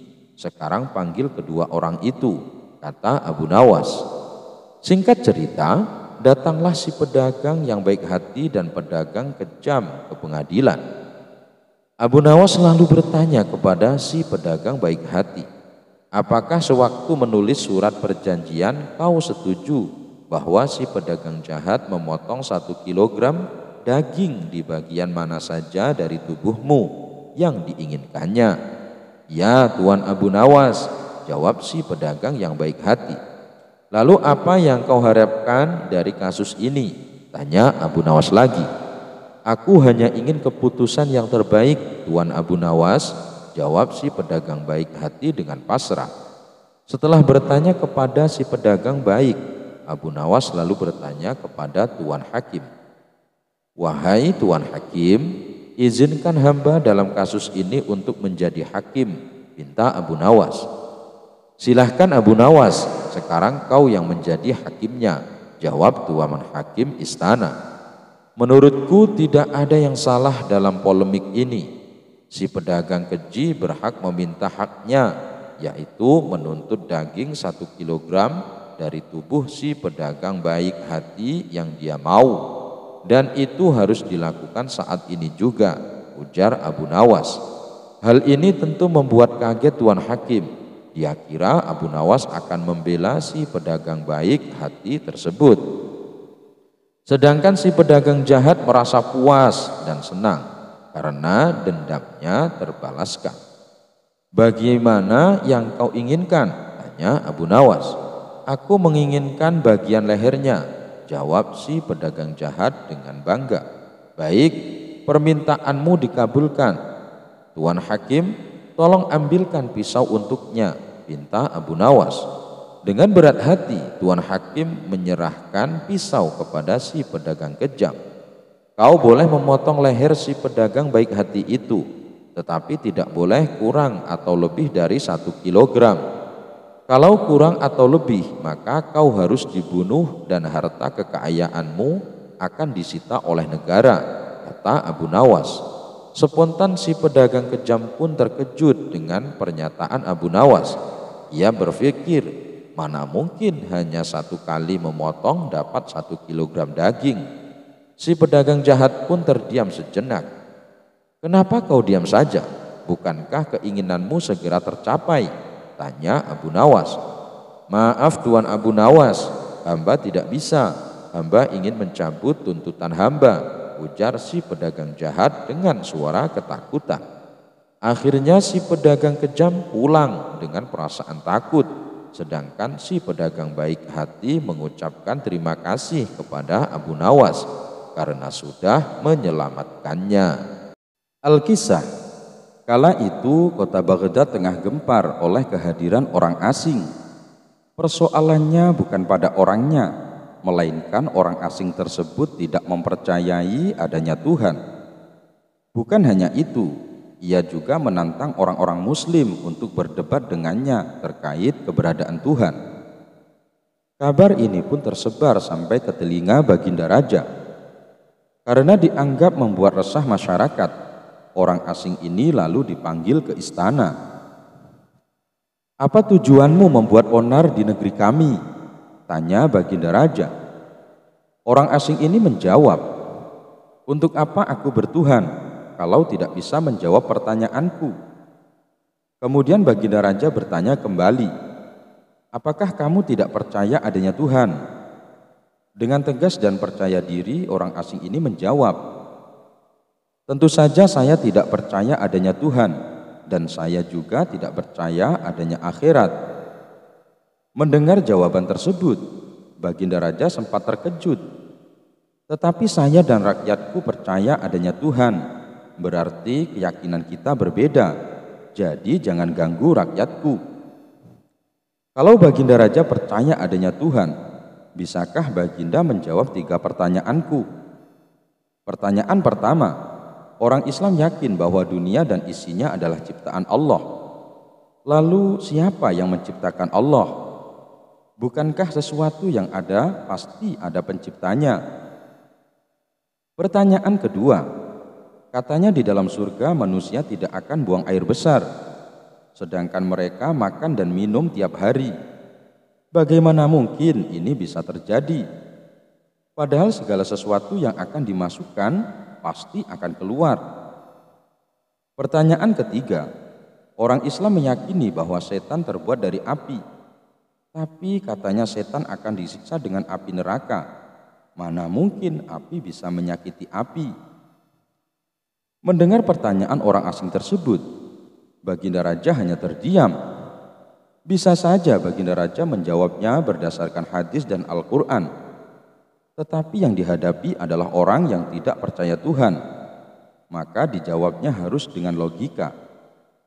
Kemudian salah satu menterinya membisikkan kepada Baginda Raja.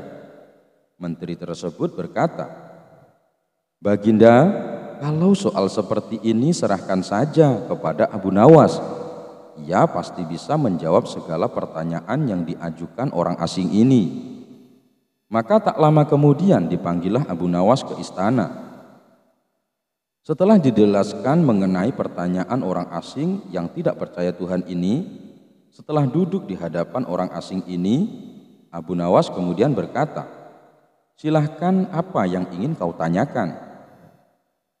Pertanyaan pun sama seperti pertanyaan yang diajukan kepada Baginda Raja, yakni siapa pencipta Tuhan. Mendengar pertanyaan itu, Abu Nawas kemudian berkata, "Anda pasti tahu kalau kami selaku orang Islam mengakui hanya ada satu Tuhan." Kita istilahkan saja Tuhan dengan angka 1. Sekarang gantian aku yang bertanya. Angka 3 berasal dari angka berapa? Tanya Abu Nawas. Angka 3 berasal dari angka 2 ditambah 1. Jawab orang asing tersebut. Tepat sekali. Kalau angka 2 berasal dari angka berapa? Angka 2 berasal dari angka 1 ditambah 1. Benar sekali. Sekarang kalau angka 1 sendiri berasal dari angka berapa? Orang asing tersebut kaget dengan pertanyaan itu. Ia hanya terdiam tak bisa menjawabnya. Kemudian Abu Nawas berkata, pada intinya semua angka pasti ada awalnya. Entah itu angka 5, angka 4 ataupun angka 10. Dan angka-angka tersebut diibaratkan alam semesta ciptaan Allah. Apabila kamu bertanya siapa yang menciptakan Allah, sama halnya saya bertanya dari mana angka 1 itu. Kamu pasti tidak akan bisa menjawabnya. Orang asing itu pun langsung terdiam dan merenungi kata-kata Abu Nawas. Untuk jawabanmu yang pertama masuk akal juga. Sekarang untuk pertanyaan kedua. Bagaimana mungkin manusia bisa buang air besar di surga?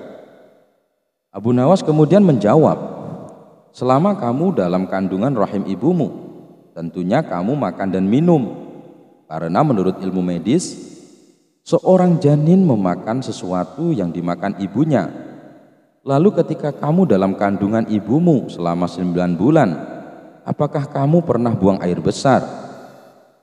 Untuk kedua kalinya pertanyaan ini bisa dipatahkan oleh Abu Nawas. Sekarang pertanyaan terakhir, bagaimana mungkin api bisa menyakiti api? Sebelum pertanyaan terakhir aku jawab, ujar Abu Nawas, kita harus berjanji, kamu tidak boleh marah. Tentu saja saya tidak akan marah, jawab orang asing tersebut. Tiba-tiba Abu Nawas menampar pipi orang asing itu dengan sangat keras. Hei, apa-apaan ini? Kalau tidak bisa menjawab jangan emosi, ujar orang asing itu. Siapa yang emosi? Jawab Abu Nawas. Itu tadi adalah jawaban saya. Apakah tadi kamu merasakan sakit? Ya tentu saja sakit. Coba kamu perhatikan tangan saya. Bukankah tangan saya terbuat dari tulang dan daging? Begitu juga dengan pipi kamu. Tapi ketika tangan saya menampar ke pipi kamu langsung kesakitan. Itulah gambaran sederhana. Kalau api neraka bisa menyakiti setan, setan pasti akan merasa kesakitan, meskipun ia sama-sama terbuat dari api. Orang asing itu pun hanya bisa diam. Semua pertanyaannya dipatahkan oleh Abu Nawas. Baginda Raja pun kagum atas kecerdikan Abu Nawas, dan tidak lupa Abu Nawas diberi hadiah. Bunuh diri dengan sebotol madu. Selain cerdas, Abu Nawas juga memiliki keterampilan lain, yaitu menjahit. Bahkan sebelum menjadi orang kepercayaan Raja Harun ar-Rasyid, Abu Nawas pernah bekerja sebagai penjahit pada seorang majikan bernama Mr. Amir. Keterampilan menjahit Abu Nawas sangatlah bagus. Dia juga bekerja dengan sangat tekun yang membuat majikannya sangat percaya dengan dirinya. Bagi majikannya, Abu Nawas adalah karyawannya yang sangat ia sayangi. Namun di satu sisi, Mr. Amir memahami satu sifat buruk Abu Nawas yang sering minum atau memakan makanan miliknya. Pada suatu hari, Mr. Amir pulang ke rumah dengan membawa sebotol madu. Abu Nawas yang kebetulan lagi bekerja melihat kedatangan majikannya tersebut, dan ia juga melihat sebotol madu yang dibawa Mr. Amir. Abu Nawas mendekati majikannya dan bertanya, "Apa isi botol itu? Bisakah saya memintanya?" Khawatir madu itu akan diminum oleh Abu Nawas, Mr. Amir terpaksa berbohong dan mengatakan bahwa isi botol itu adalah racun. Abu Nawas sendiri sebenarnya hanya berbasa-basi. Ia sendiri tahu bahwa isi botol tersebut adalah madu. Tapi ia tidak bisa berbuat banyak karena ia menyadari majikannya tidak ingin memberi madu tersebut kepadanya. Tak berapa lama kemudian, Mr. Amir pergi. Pada saat itu Abu Nawas berpikir untuk mengambil madu tanpa menyinggung majikannya. Abu Nawas mengambil baju yang telah ia jahit lalu menjualnya. Uang tersebut ia gunakan untuk membeli roti. Sekembalinya Abu Nawas ke tempat kerja, roti itu ia makan dengan madu milik tuannya. Sebotol madu habis dan Abu Nawas merasa sangat kenyang. Ia pun melanjutkan kembali pekerjaannya. Namun tak lama kemudian, majikannya datang dengan membawa roti. Ketika ia ingin memakan roti tersebut dengan madu miliknya, Mr. Amir sangat terkejut melihat botol madu tergeletak di atas meja dan isinya telah kosong. Tidak hanya itu, Mr. Amir juga mendapati sepotong pakaian telah hilang. Ini pasti perbuatan Abu Nawas, gumamnya dalam hati. Hai Abu Nawas, apa yang sebenarnya terjadi? Mengapa isi botol ini dan sepotong pakaian telah hilang? Teriak Mr. Amir. Maaf tuanku, ketika tuan pergi, ada pencuri datang dan mengambil baju milik tuan, kata Abu Nawas. Jadi apa yang kamu lakukan pada pencuri itu? Tanya Mr. Amir lagi. Melihat kemarahan tuannya, Abu Nawas sedikit gemetar. Namun ia tidak kehabisan akal. Saya sangat takut dan tidak bisa berbuat apa-apa, kata Abu Nawas. Lalu apa yang terjadi dengan isi botol ini? Apakah juga telah dicuri oleh pencuri? Tanya Mr. Amir. Tidak tuanku, saya benar-benar minta maaf. Karena saya takut tuan marah, jadi saya memutuskan untuk bunuh diri dengan menggunakan racun yang ada di dalam botol itu, kata Abu Nawas. Mendengar jawaban masuk akal dari Abu Nawas, Mr. Amir tak bisa marah kepada karyawannya itu. Mr. Amir juga menyadari bahwa ini semua berawal dari kebohongannya kepada Abu Nawas. Seandainya dirinya tidak berbohong, ia bisa menikmati madu bersama Abu Nawas. Dirinya juga tidak perlu kehilangan sepotong baju. Abu Nawas berjualan sandal ajaib. Al-Kisah. Di kampung tempat tinggal Abu Nawas, lama-kelamaan membuatnya merasa tidak nyaman karena banyaknya orang yang menumpuk-numpuk harta dengan menghalalkan segala cara. Hal ini membuat Abu Nawas kesal karena sebagai seorang ulama, dirinya berpikir bahwa hal itu bertentangan dengan ajaran agama. Untuk menghentikan perbuatan buruk tersebut, Abu Nawas memutar otaknya mencari ide yang tepat guna menyadarkan banyak orang. Setelah berpikir panjang, akhirnya Abu Nawas menemukan sebuah ide cemerlang, yaitu sandal ajaib. Dengan mengambil peralatan sederhana, berangkatlah Abu Nawas ke pasar untuk gelar tikar untuk menjual sandal-sandalnya. Sandal ajaib, sandal ajaib, sandal ajaib, sandal ajaib, kata Abu Nawas berkali-kali di pasar. Kemudian muncullah salah seorang pemuda yang melihat-lihat barang dagangan Abu Nawas.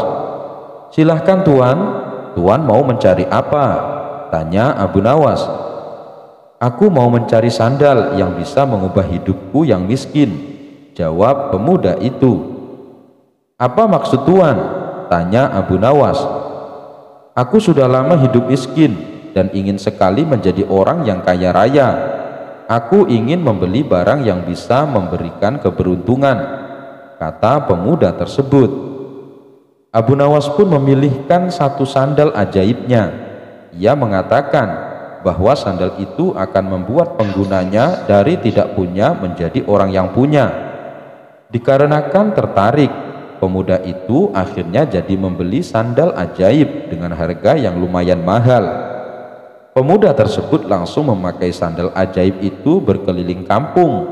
dengan harapan semoga keberuntungan segera berpihak kepadanya. Akan tetapi apa yang terjadi? Harapannya tidak kunjung terwujud. Jangankan keberuntungan, si pemuda malah dikira pencuri di kampung tersebut. Untung saja para warga tidak sampai menghakiminya.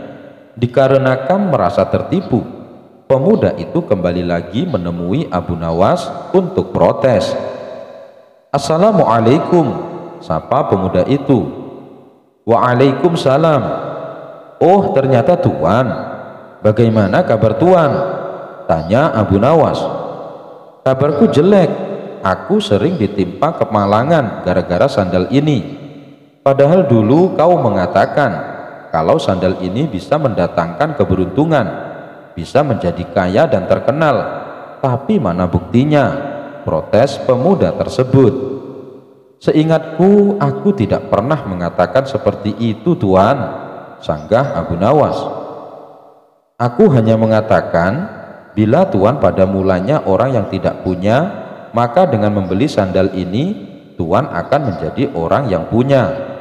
Buktinya sekarang Tuan sudah memiliki sandal ajaib ini," jawab Abu Nawas. Begitu mendengar penuturan Abu Nawas, pemuda ini hanya bisa diam. Ia menyadari bahwa dirinya sedang salah tafsir. "Lalu mengapa kau mengatakan bahwa sandal ini ajaib?" tanya si pemuda. "Karena merek sandal ini adalah ajaib. Sandal ajaib ya sandal ajaib," jawab Abu Nawas. Akhirnya pemuda itu pergi begitu saja tanpa sepatah kata pun. "Tunggu Tuan, aku ingin mengatakan sesuatu kepada Tuan. Mungkin saja akan ada manfaatnya," kata Abu Nawas. "Jangan percaya kepada barang ajaib, karena percaya pada sesuatu selain Tuhan bisa membuat syirik dan akan mendapat kesusahan di dunia dan akhirat kelak. Buktinya sebagaimana yang Tuan alami ini. Oleh karena itu, segeralah bertobat kepada Tuhan," kata Abu Nawas. Mendengar nasihat Abu Nawas, pemuda itu menyadari kesalahannya. Ternyata banyak sekali hal-hal yang bisa membawa pada perbuatan yang dimurkai Tuhan. Mulai saat itulah pemuda itu bertobat kepada Tuhan. Wallahu a'lam bishawab. Abu Nawas dan segentong air. Al-Kisah. Kali ini Baginda Raja berencana akan berburu di hutan. Baginda Raja memerintahkan pembantunya untuk menyiapkan semua peralatan dan perbekalan selama berburu. Berbeda dari cara berburu sebelumnya, kali ini Baginda Raja mengajak serta Abu Nawas. Kemudian Baginda Raja meminta Abu Nawas membantu membawa perbekalan dan dipersilahkan memilih sendiri barang yang akan dibawa. Tanpa berpikir panjang, Abu Nawas memilih gentong tempat wadah air minum yang cukup besar. Baginda Raja dan prajurit heran dengan pilihan Abu Nawas. Mereka menganggap Abu Nawas bodoh karena memilih gentong air yang besar dan berat, padahal masih banyak barang yang kecil. "Hai Abu Nawas, kenapa kau pilih barang bawaan yang paling berat?" tanya Baginda Raja penasaran. "Nanti Paduka Raja juga akan tahu sendiri," ucap Abu Nawas sambil tersenyum. Baginda Raja pun memerintahkan pasukannya untuk berjalan. Dan selama perjalanan, tentunya Abu Nawas menjadi orang yang paling terakhir. Ia berjalan paling belakang karena beratnya membawa gentong air. Karena perjalanan yang cukup jauh, rombongan memilih berhenti untuk istirahat sejenak.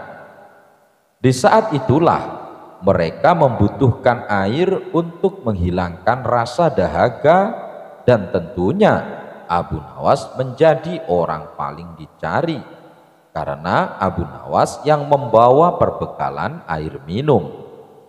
Setelah perjalanan dilanjutkan, gentong air yang dibawa Abu Nawas mulai berkurang isinya dan menjadi lebih ringan. Abu Nawas pun tidak lagi berjalan di belakang. Kini ia berjalan di tengah-tengah rombongan.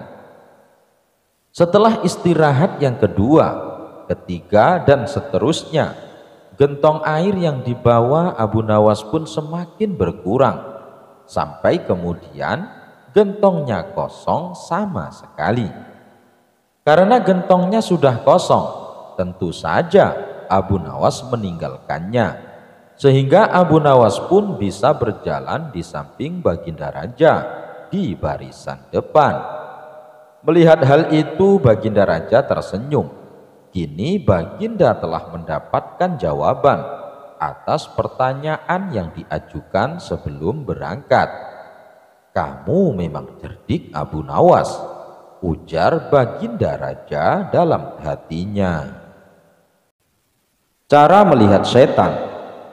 Suatu hari Abu Nawas akan pergi ke hutan untuk mencari kayu bakar.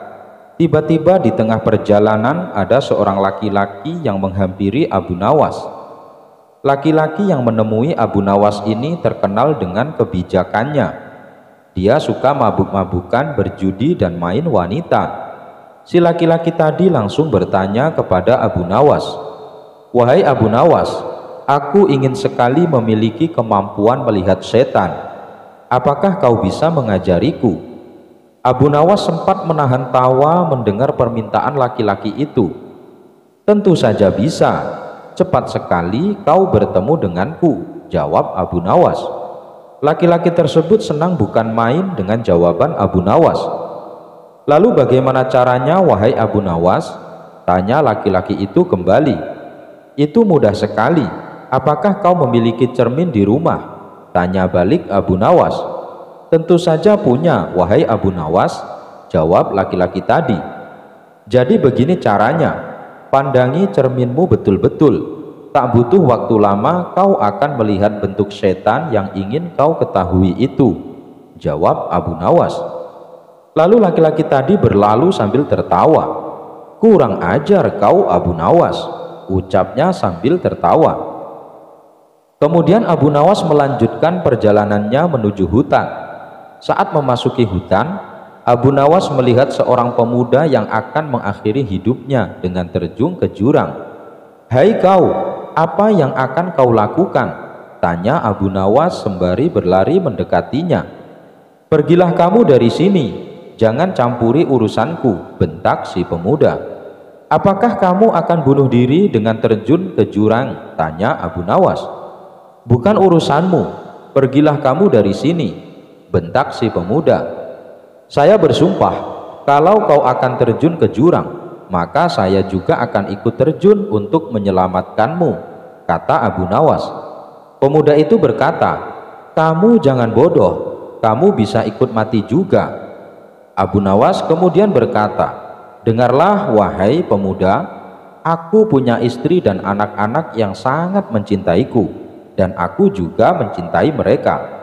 Kalau aku dan kamu sama-sama terguling ke jurang, sementara ternyata yang mati adalah aku dan kamu ditakdirkan masih hidup, apakah kamu mau menanggung rasa bersalah sepanjang hidupmu atas apa yang menimpa istri dan anak-anakku?"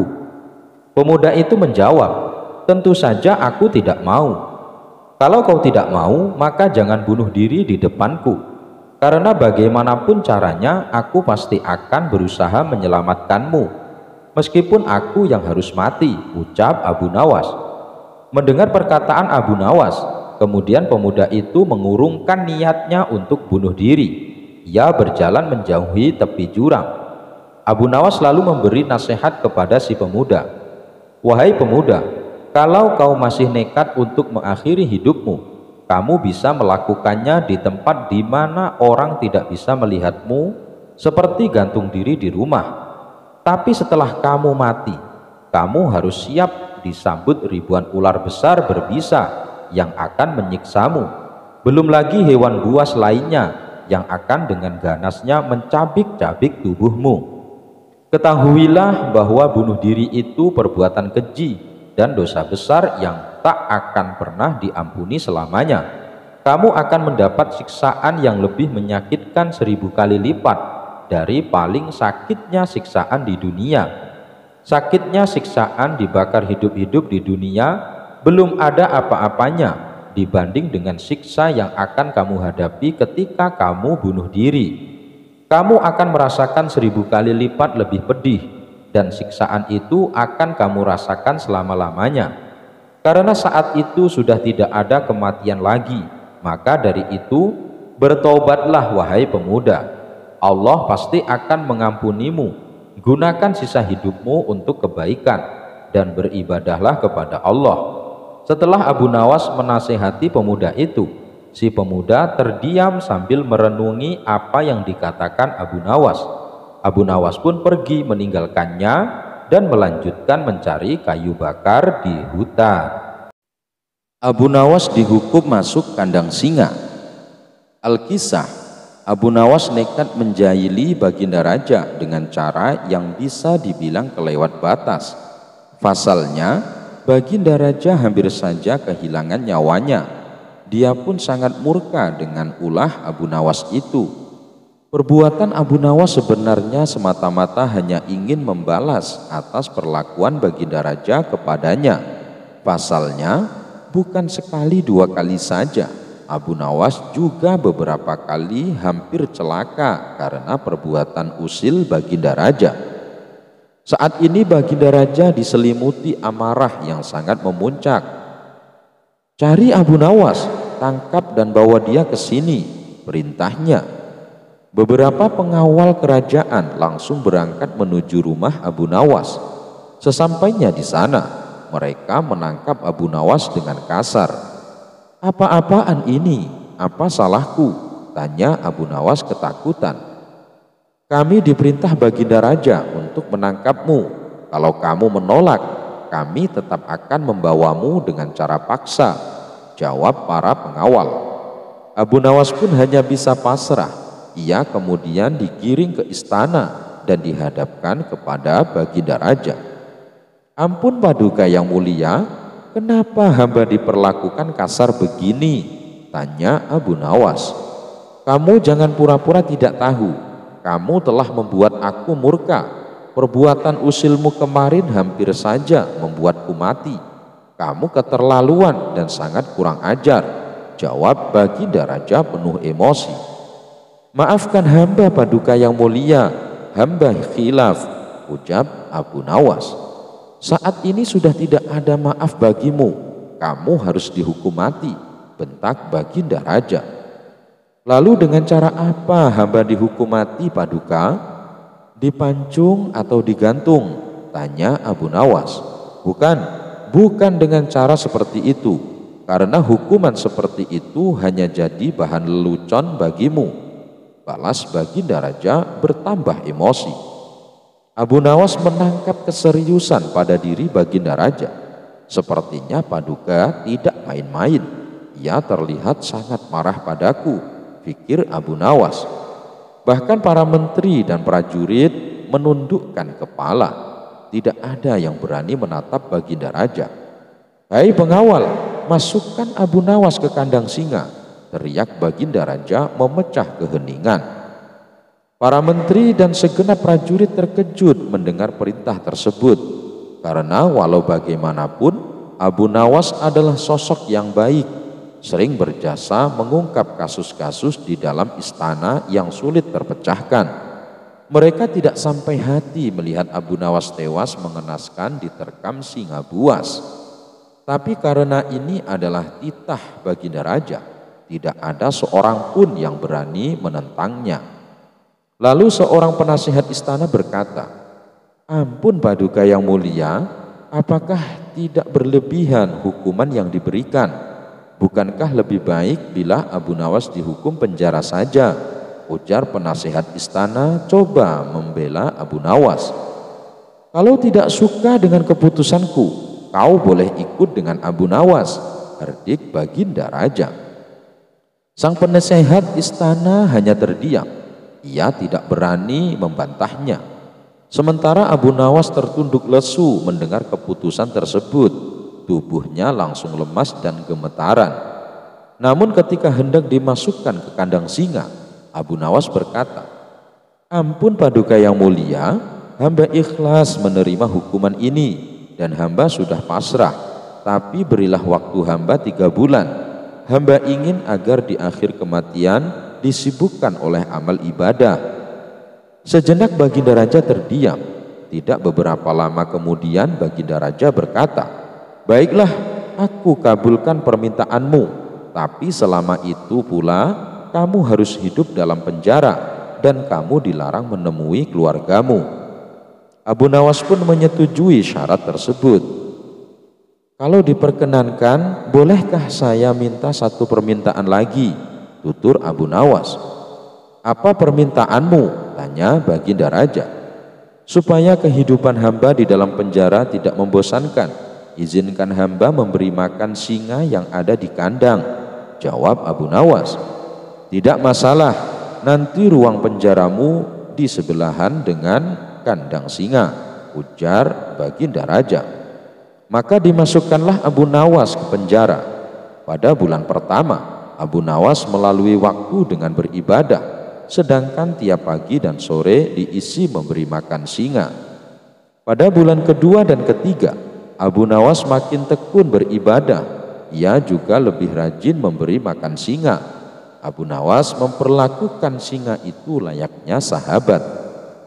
3 bulan pun berlalu dan tibalah saatnya bagi Abu Nawas untuk menjalani hukuman atas perintah Baginda Raja. Beberapa pengawal istana memasukkan Abu Nawas ke kandang singa, sementara para menteri yang ikut menyaksikan merasa iba dengan nasib Abu Nawas. Tapi tiba-tiba terjadi peristiwa tidak terduga. Saat Abu Nawas berada di dalam kandang singa, singa tersebut tidak menerkam, tapi justru menjilati kaki dan tangan Abu Nawas. Abu Nawas pun membalasnya dengan mengelus-elus tubuh dan kepala singa. Singa yang terkenal buas ini mendadak tunduk dan nurut kepada Abu Nawas. Sontak saja pemandangan itu membuat mereka yang hadir menjadi terkejut dan heran. "Abu Nawas ternyata punya kesaktian," ujar salah satu menteri. Dikarenakan singa itu tidak mau menerkam, akhirnya Abu Nawas dikeluarkan dari kandang dan disuruh menghadap Baginda Raja. "Hai Abu Nawas, kenapa singa itu tidak mau memakanmu? Kamu punya kesaktian," tanya Baginda Raja heran. "Sama sekali hamba tidak punya kesaktian Paduka," jawab Abu Nawas. "Tapi kenapa singa itu tidak mau memakanmu?" tanya Baginda Raja lagi. "Begini Paduka yang mulia, selama 3 bulan ini hamba rutin memberi singa itu makan dan minum, dan hamba juga memperlakukan dia dengan baik. Oleh sebab itulah hamba tidak memangsanya. Sebab dia pikir hamba adalah orang yang berjasa bagi dia. Padahal hanya 3 bulan hamba memperlakukan dia dengan baik. Dia memang seekor singa yang buas, tapi dia tahu balas budi. Buktinya dia tidak memaksa hamba. Sedangkan Paduka sendiri bertahun-tahun hamba mengabdi kepada Paduka dan berjasa bagi istana ini. Tapi hanya karena satu kesalahan, Paduka begitu tega menjatuhkan hukuman mati kepada hamba," tutur Abu Nawas menjelaskan. Mendengar hal itu, Baginda Raja pun menyadari akan kesalahannya. "Maafkan aku Abu Nawas, aku telah membuat khilaf. Baiklah, sekarang kamu boleh pulang dan ini ada hadiah uang untukmu dan keluargamu. Terimalah sebagai rasa terima kasihku karena telah menyadarkanku," ujar Baginda Raja. Berkat kecerdikannya, Abu Nawas kembali lolos dari hukuman mati. Pada suatu waktu, Abu Nawas bersama beberapa orang temannya sedang duduk bercerita. Setelah mereka selesai mengikuti sembahyang jamaah maghrib, mereka bercerita tentang kehidupan keagamaan. Kebetulan mereka menyinggung suatu masalah yang mengatakan bahwa orang buta itu tidak berdosa karena pintu masuknya dosa tertutup baginya. Alasannya karena matalah yang selalu melihat ke sana kemari yang dapat mendatangkan dosa. Akan tetapi Abu Nawas tidak menyetujui pendapat tersebut dan berniat akan membuktikannya. Keesokan harinya Abu Nawas berjalan-jalan dengan maksud untuk bertemu dengan orang buta. Dia mau membuktikan pendapatnya bahwa orang buta pun dapat pula berbuat dosa. Ia menyiapkan pundi-pundi dan mengisinya dengan uang ringgit. Tidak beberapa lama Abu Nawas berjalan, ia benar-benar menemukan orang buta. Abu Nawas memperhatikan gerak-gerik orang buta itu yang sedang berjalan dengan tongkatnya. Kemudian ia berpura-pura pula menjadi orang buta sambil membawa tongkat. Lalu ia sengaja menabrak orang buta itu seraya berkata, "Aduh, sungguh malang nasibku sebagai orang buta, ditabrak oleh orang yang tidak memiliki rasa belas kasihan." Orang buta itu heran mendengar keluhan orang yang ditabraknya, lalu berkata, "Maaf, saya juga orang buta. Saya tidak dapat melihat dan hanya dapat berjalan dengan bantuan tongkat ini. Sekali lagi mohon maaf, karena sungguh-sungguh saya tak sengaja."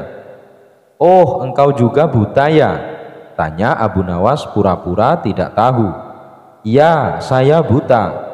Peganglah tongkatku ini. Orang buta pastikan memakai tongkat untuk berjalan," jawab si buta. Disuruhlah Abu Nawas memegang tongkatnya. Begitu pula sebaliknya, si buta juga meraba tongkat Abu Nawas untuk membuktikan bahwa mereka adalah orang-orang yang buta. Akhirnya Abu Nawas berkata, "Kalau begitu kita senasib. Saudara, bagaimana kalau kita mencari rezeki bersama-sama?"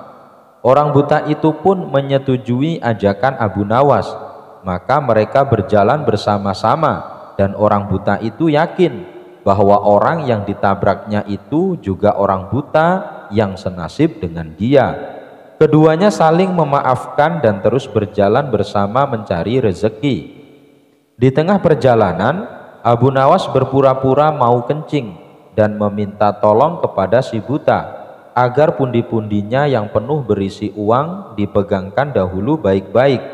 Sementara Abu Nawas pura-pura kencing, ia terus memperhatikan tingkah laku si buta.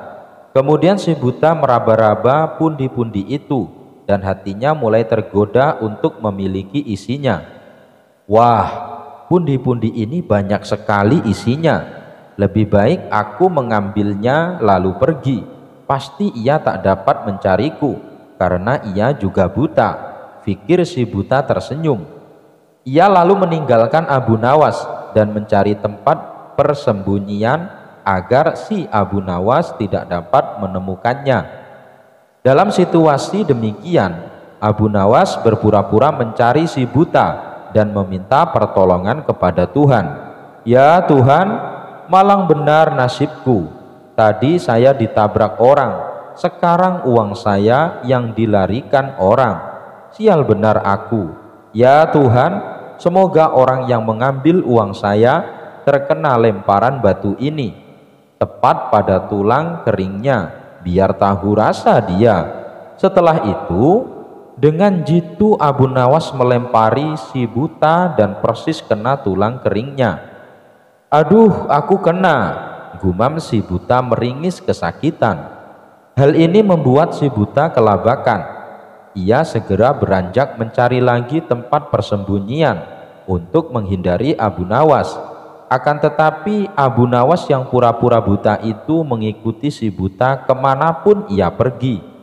Setelah dekat, Abu Nawas memohon lagi kepada Tuhan. "Ya Tuhan, semoga orang yang mengambil pundi-pundiku terkena lagi lemparan batu pada kepalanya." Tak lama kemudian terdengar lagi suara kesakitan dari si buta. "Aduh, kena lagi nih, kepalaku jadi benjol." Si buta memegangi kepalanya yang benjol. Maka si buta panik dan heran. Kok doanya terkabul lagi? Ah, itu hanya kebetulan. Si buta menghibur diri. Lalu ia menghindar lagi dan terus menghindar. Tetapi Abu Nawas tetap mengikutinya terus. Secara berturut-turut Abu Nawas berdoa lagi, sambil melakukan lemparan beruntun kepada si buta dan selalu tepat, yaitu tepat mengenai perut, dada, dan terakhir muka si buta. Setelah terkena lemparan beruntun, si buta berpikir, mengapa semua sasaran yang akan dilempar selalu tepat mengenainya? Difikirnya lagi hingga berkerut keningnya. Si buta makin heran. Ia curiga. Tak lama kemudian, barulah si buta menyadari bahwa temannya itu, Abu Nawas, mempermainkannya. Antara marah dan was-was, si buta berkata, "Kalau begitu saudara tidak buta, saudara hanya mempermainkan saya. Ambillah kembali pundi-pundimu ini." Akhirnya si buta menyerahkan pundi-pundi itu kepada Abu Nawas dengan penuh kesedihan dan penyesalan terhadap nasibnya. Abu Nawas sendiri pulang sambil tersenyum kegelian. Ia puas karena dapat membuktikan bahwa orang buta dapat juga berbuat dosa. Abu Nawas dan pemuda berkaki pincang. Pada suatu hari, Abu Nawas kedatangan tamu seorang putri saudagar kaya. Ia mengeluhkan tentang pernikahannya dengan pemuda yang berkaki pincang. Sang putri menganggap Abu Nawas adalah orang sakti yang bisa menyembuhkan kaki pincang suaminya. "Tolonglah Tuan Abu, aku malu dengan kondisi suamiku," kata sang putri. "Selain kondisi pincang, apalagi yang membuatmu tidak suka dengan suamimu? Apakah dia suka marah-marah?" tanya Abu Nawas. "Tidak Tuan Abu, tutur katanya selalu santun dan ramah," jawab sang putri. "Lalu apakah dia seorang yang gemar maksiat?" tanya Abu Nawas kembali. "Itu juga tidak Tuan Abu, dia justru seorang pemuda yang alim. Setiap malam dia tidak pernah ketinggalan sholat tahajud," jawab sang putri. Sejenak Abu Nawas terdiam. Dalam hati ia berkata, sebenarnya suaminya adalah seorang yang solih, tapi hanya karena kakinya pincang, sang putri menjadi malu. Padahal pincangnya tersebut juga bukan bawaan dari lahir, melainkan karena terkena musibah, jadi tidak akan mempengaruhi untuk anak keturunannya. Setelah terdiam cukup lama, akhirnya Abu Nawas menemukan solusi supaya sang putri menerima keadaan suaminya. "Wahai sang putri, perkawinan itu sudah ditentukan oleh Allah. Ketika bayi manusia akan dilahirkan, para malaikat di surga memanggil mereka satu persatu. Mereka sudah ditentukan untuk mempunyai pasangan. Itu sudah suatu keputusan ilahi dan tidak seorang pun bisa mengubahnya. Dan ketika kamu akan lahir, para malaikat memberitahu aku bahwa kamu akan mempunyai kaki yang pincang. Tapi tiba-tiba ada bayi yang berteriak, 'Wahai malaikat, janganlah jadikan seorang putri dengan kaki yang pincang. Nanti dia akan menjadi sedih dan malu dalam hidupnya. Biarlah aku saja yang pincang.' Malaikat pun mengabulkan permintaannya. Tahukah kamu siapa bayi yang berteriak itu? Dia adalah suamimu, tutur Abu Nawas. Karena sang putri menganggap Abu Nawas adalah orang sakti, ia pun langsung percaya dengan cerita tersebut. Sejak saat itu, sang putri menerima keadaan suaminya tanpa ada perasaan malu sedikit pun. Bahkan rasa cinta dan kasih sayangnya semakin bertambah.